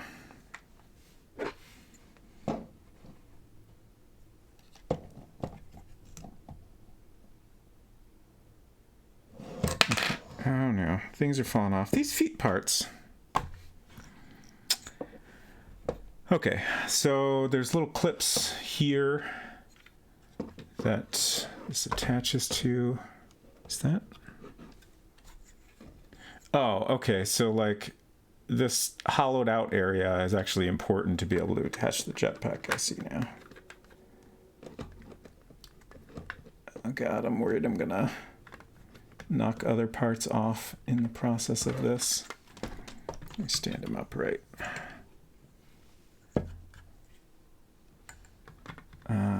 I'm having a hard time.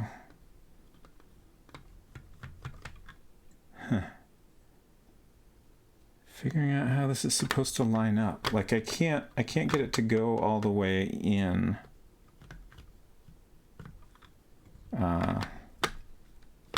For those clips to attach. I guess maybe the top's supposed to stick out a little? And I keep knocking parts off. Oh no.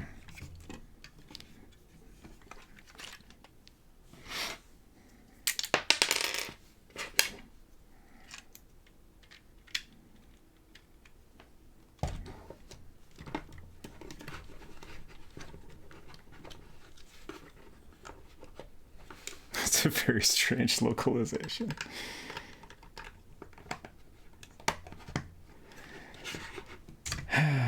Okay. Let's look this over. I think I've done everything correctly. Like nothing looks different.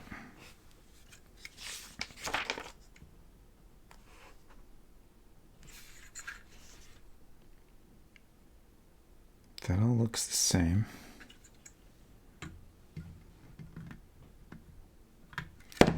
Whoops.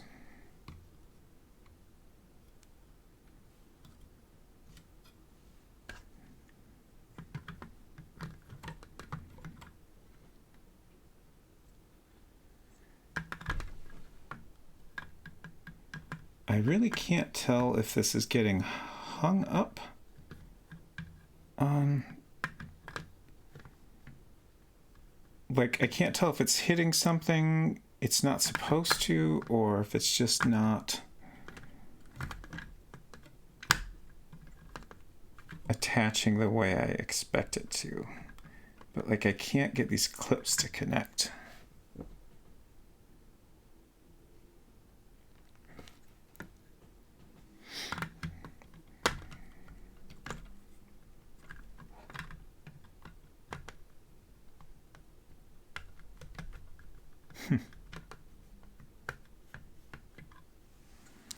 Is it possible? No, I don't think his head is attached wrong or anything like that. That looks correct. I already have Rosaria at C6, so you got a wish back. Nice.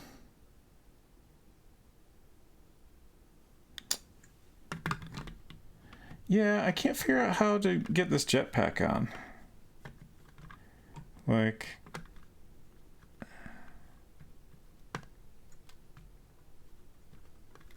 It doesn't seem like it wants to go in all the way. Let's try.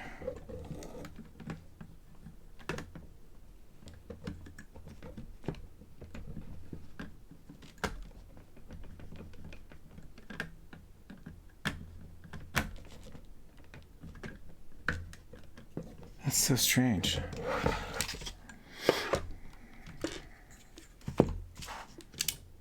Oh no. Oh no.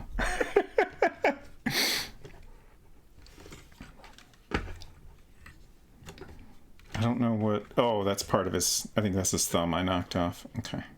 Like this definitely is like, you know, I'm pretty sure it's marked as like 18 plus. So like, you know, this isn't a toy you'd let a kid play with, you know. It's a transforming toy that's made out of Legos, which, you know, come apart. So like it's not the sturdiest thing imaginable. And if you don't know how to like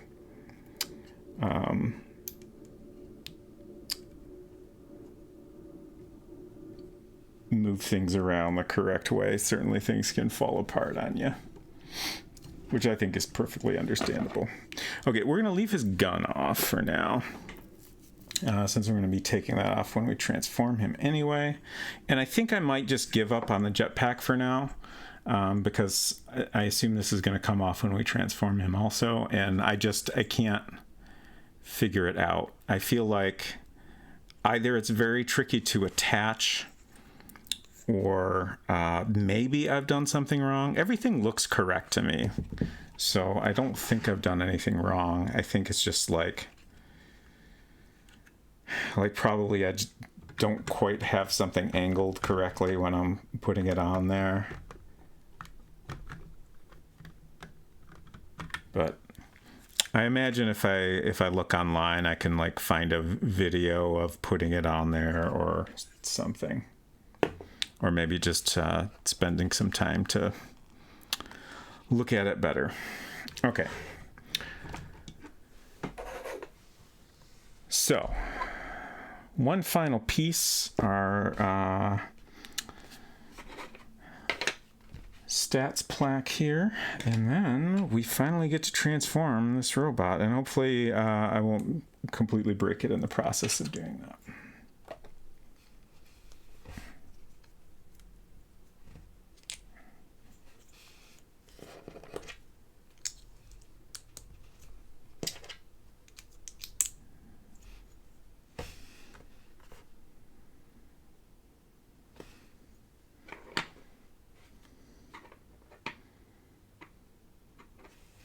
So that's correct, and then that just goes on there. And we put a couple pieces back here to hold it in place. Wait, what? Oh no. There's this. Oh right, that's the alternate bumper piece. He's got a bumper plate that's like designed to give him the appearance he has in robot mode in the cartoon, and then there's like a different bumper plate you can swap out that looks more correct in truck mode. Okay, and then we have just a couple more extra pieces.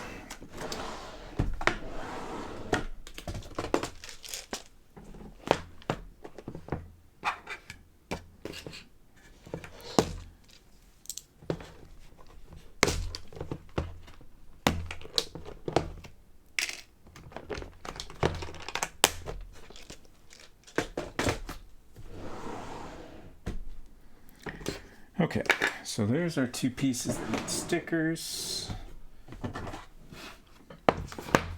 Here's my wife's Gundam toolkit with the very useful tweezers. Not the right ones. Those are tweezers, but these angled ones are ideal.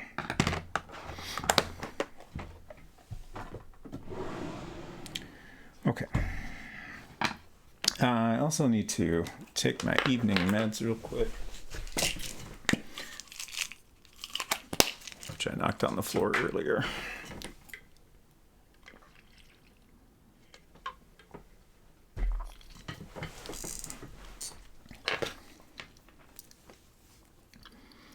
Okay. I'm scared of this giant sticker, but we're going to do it.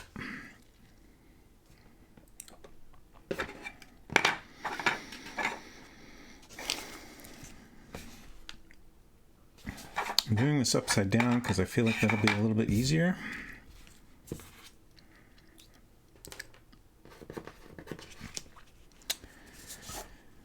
Here we go.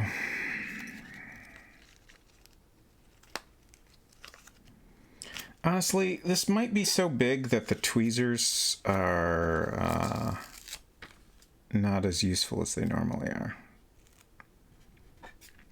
I think it's just easier to do it by hand.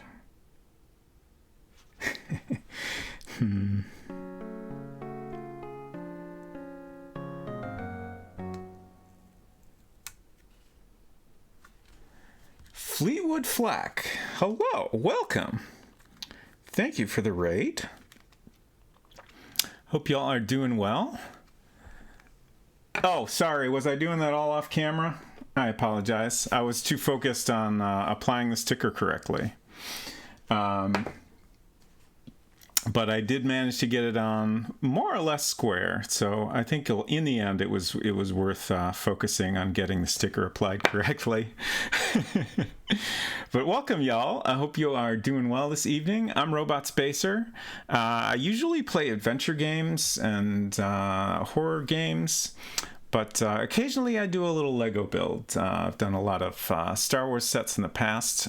Currently, I am assembling... Try not to break him. This very cool Optimus Prime transforming set here. And we're just about to the point where we get to actually transform him, so that's very exciting. He also comes with an Energon cube, very delicious. His iconic Energon axe, seen exactly one time in the cartoon. His standard ion blaster. Thanks for that follow. What were you all working on today? Let me give you a quick shout out here.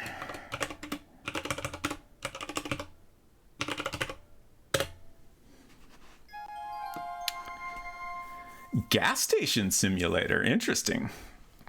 I am not familiar with that. I assume it's pretty much what it sounds like.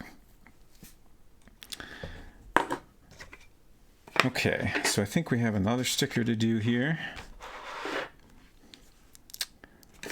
So here's his little plaque, stand next to him. Of course, his stats are Strength 10, Intelligence 10, Speed 8, Endurance 10, Rank 10, Courage 10, Firepower 8, Skill 10. Pretty OP, to be honest, but, you know, he is Optimus Prime, after all. Function Commander. Freedom is the right of all sentient beings. And then, again, we have his alternate bumper plate for when he's in truck mode. So that'll be our last sticker here. Is that in the Goat Simulator family of products? It is, and yet so much more. Fascinating. I'm going to have to look that up. It's more the Farm Simulator family. Okay. I don't know why. The tweezers feel off for me today. I guess it doesn't matter which way this goes because it can flip around. I'm once again off camera.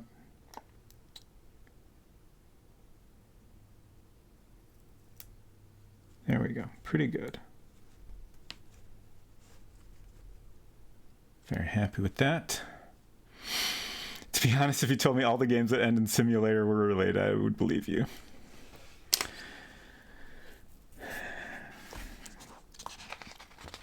Okay.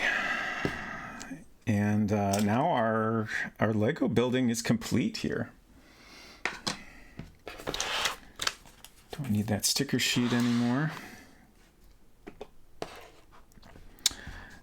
So, now we will learn how to transform Optimus Prime. So this says, from robot to vehicle mode. Just like the original toy, this LEGO model of Optimus is capable of changing from robot mode to truck mode and back. This is accomplished entirely through moving the components of the model around, so no disassembly is necessary.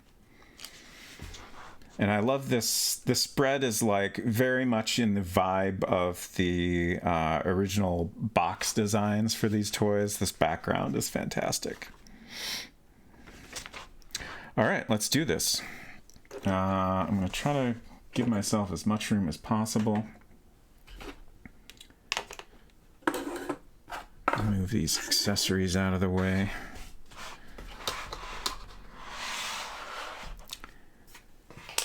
Okay.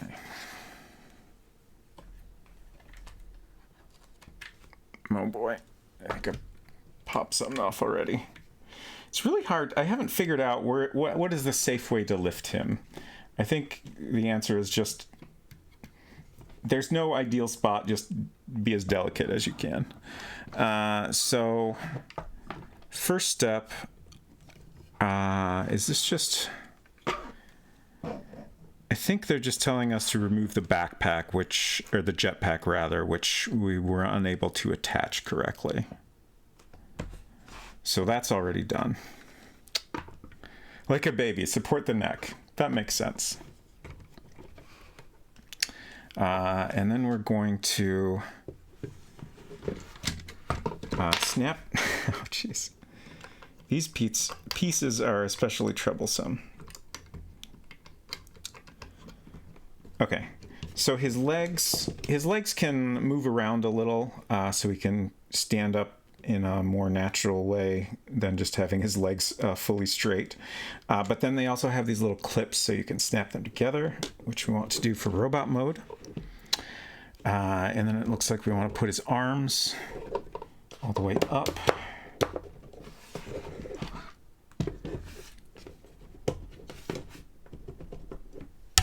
Oh, sorry about that. Bumped my microphone. Okay. Next step. Okay, interesting. So we have to transform his hands a little here. The thumb flips up. The fingers flip out. And then we rotate it flat. Okay.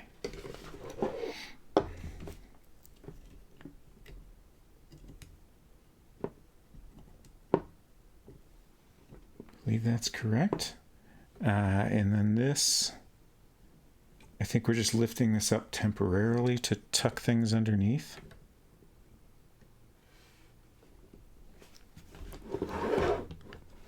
Okay, and then we need to, this is especially hard to like do this on camera without busting things apart. Oh, I see. I'm actually turning this around.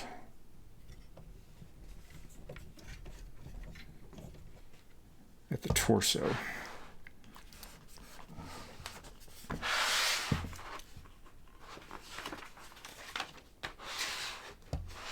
Okay. And then, what did I miss a step or? Okay, this arrow is indicating that we are rotating this whole thing up.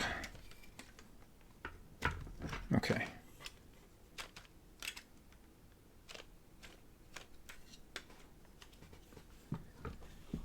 And then his head turns around.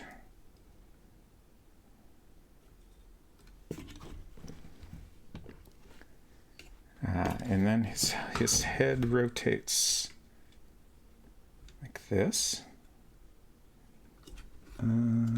Okay. So, all right. Well, that's a little uncomfortable. He's basically looking at his own butt while he's transformed into truck mode. But you got to do what you got to do.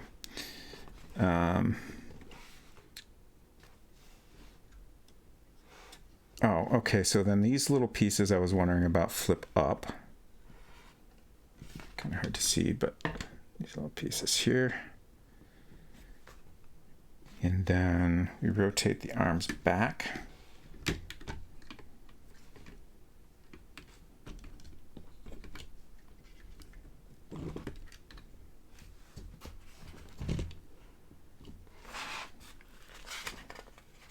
Starting to look like a truck. And then rotate the forearms in.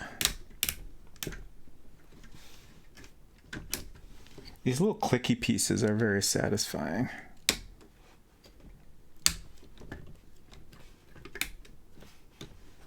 Okay.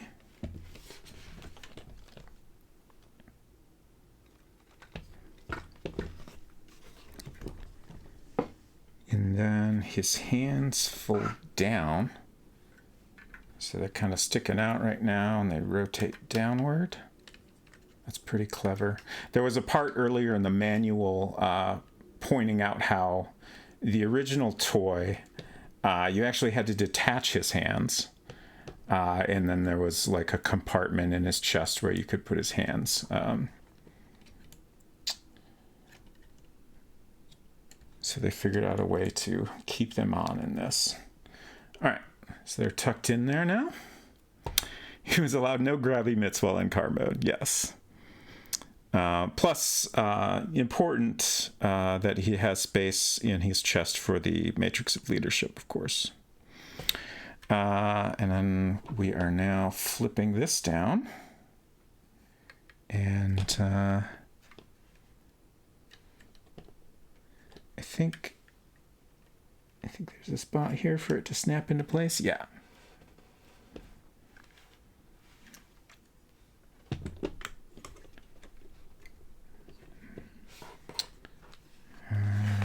Okay, so far so good. We can rotate the gas tanks, which mostly happened accidentally in the process. Rotate his feet down. Whoops, this fell off yet again.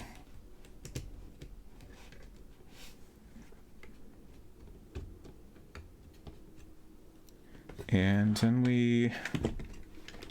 Uh-oh. Okay, that's fine. It's fine. Everything's fine.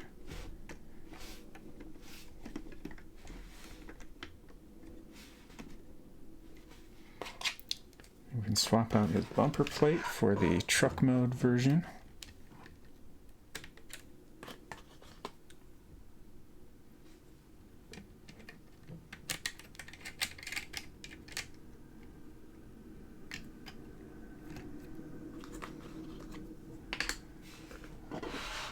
And then, interestingly, his rifle... Oh, okay. So the handle folds down. And then the whole thing just kind of snaps in place here. So it's both a convenient storage place and it kind of fills in that gap nicely. Pretty neat. And then we have a final Autobot fact. Optimus Prime's blaster is the only accessory in this LEGO set that was included in the original toy, so it is also incorporated into the vehicle mode. I'm glad they have finally confirmed that my memory is correct, that was the only one of these accessories that came with the version of the toy that I had. But there he is in full truck mode. Man, that's neat.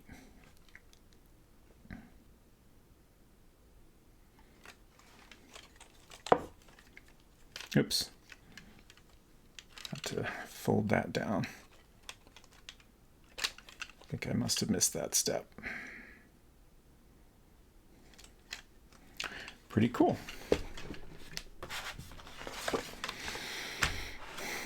And then we just have lists of all the parts. That's it. Nice wheels that roll around smoothly.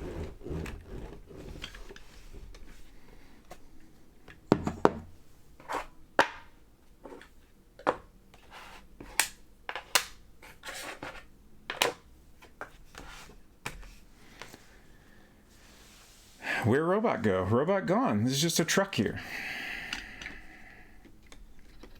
Robots? I don't know what you're even talking about. We'll kind of lay him on his side here so we can have a better look at him.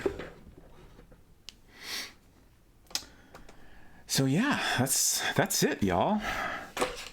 Also, I'm delighted to learn that at the beginning of when I started building this set, I talked about how I looked at my past LEGO streams and figured out my average number of bricks per minute, which was, I believe, about 2 bricks per minute, I think is what it worked out to, if I'm remembering correctly. And I estimated that it would take 4 streams and, I don't know, 12 hours or something like that to build this set. And that's pretty much spot on. Can you transport the jetpack? I mean, I don't think it can attach anywhere, but, you know, we could certainly set it on there. Math. Sometimes math works. Amazing. We can attach the Energon cube to his jetpack. I don't know what we can do with his axe.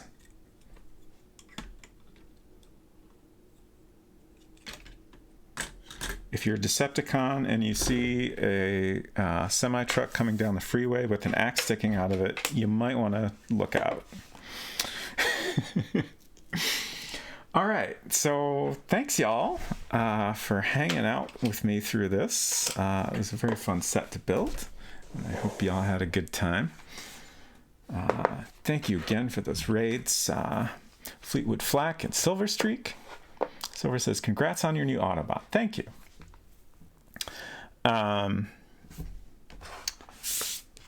So, like I said, for anyone new here, I normally do stuff like mostly older adventure games. Sometimes I try to get some new ones in the mix also. On Tuesdays, I have Spooky Tuesdays, which is some horror or mystery themed games generally. Right now I'm playing Return of the Obra Dinn, which has been fantastic. There's my schedule. Also, Unsecret Crush is often in the background with me, but today she's in the other room playing Genshin Impact and making us some pizza for dinner. But she is also a streamer. She plays Genshin Impact on Thursdays, and Mondays she's getting towards the end of Persona 3. My next stream will be tomorrow. I recently finished playing the entire King's Quest series, which was quite a journey that took me over a year.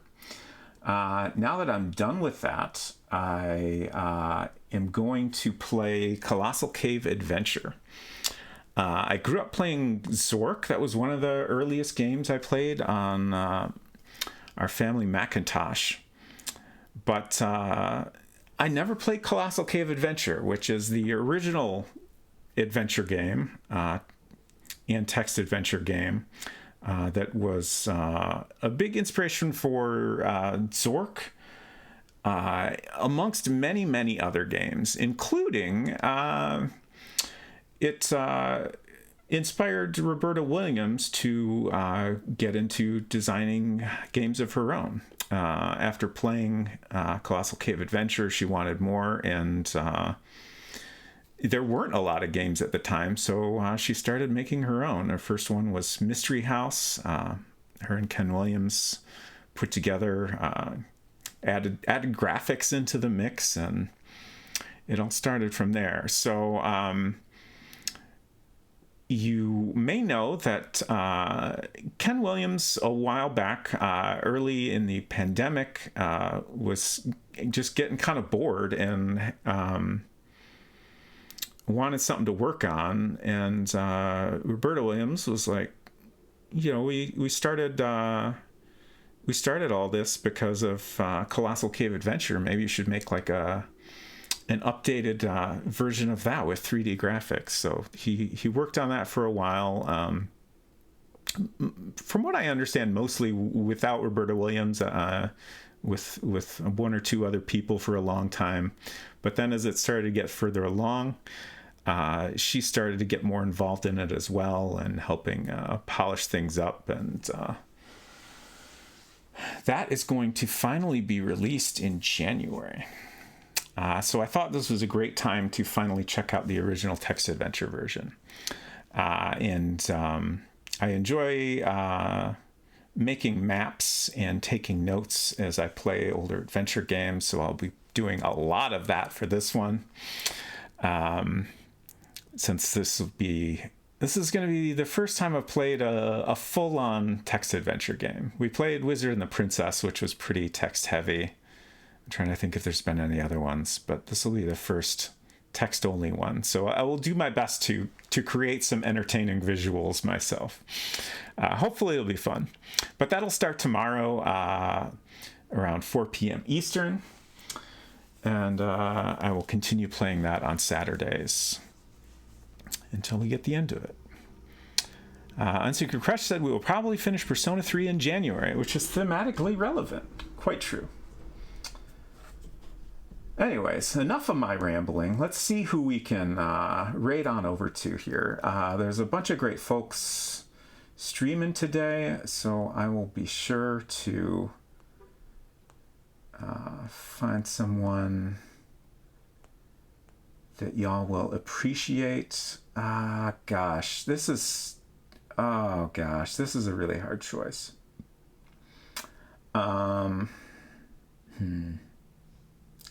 There's too many good choices. I do think I'm going to, since I'm going to go need to eat dinner soon, I think I'm going to take the one where I can most easily raid and run, which is going to be Nina Marie. She has been playing Rule of Rose. If y'all are not familiar with this game, it deals with some pretty heavy topics. So before we head over there, I am going to post some content warnings in the chat here. Oh, rolling a die is actually a fun idea. I should maybe consider that in the future when I'm having a difficult choice. Might be nearing the end. Okay, interesting. Well, we'll head over there anyways, but for anyone that hasn't been watching your streams, just be aware. There's a long list of content warnings here in chat. Again, deals with some pretty heavy topics like child abuse, lots of bullying, discussion of suicide, animal harm, and many, many other things. And also, she may be nearing the end of the game. But if y'all want to come along, that's where we're going to go.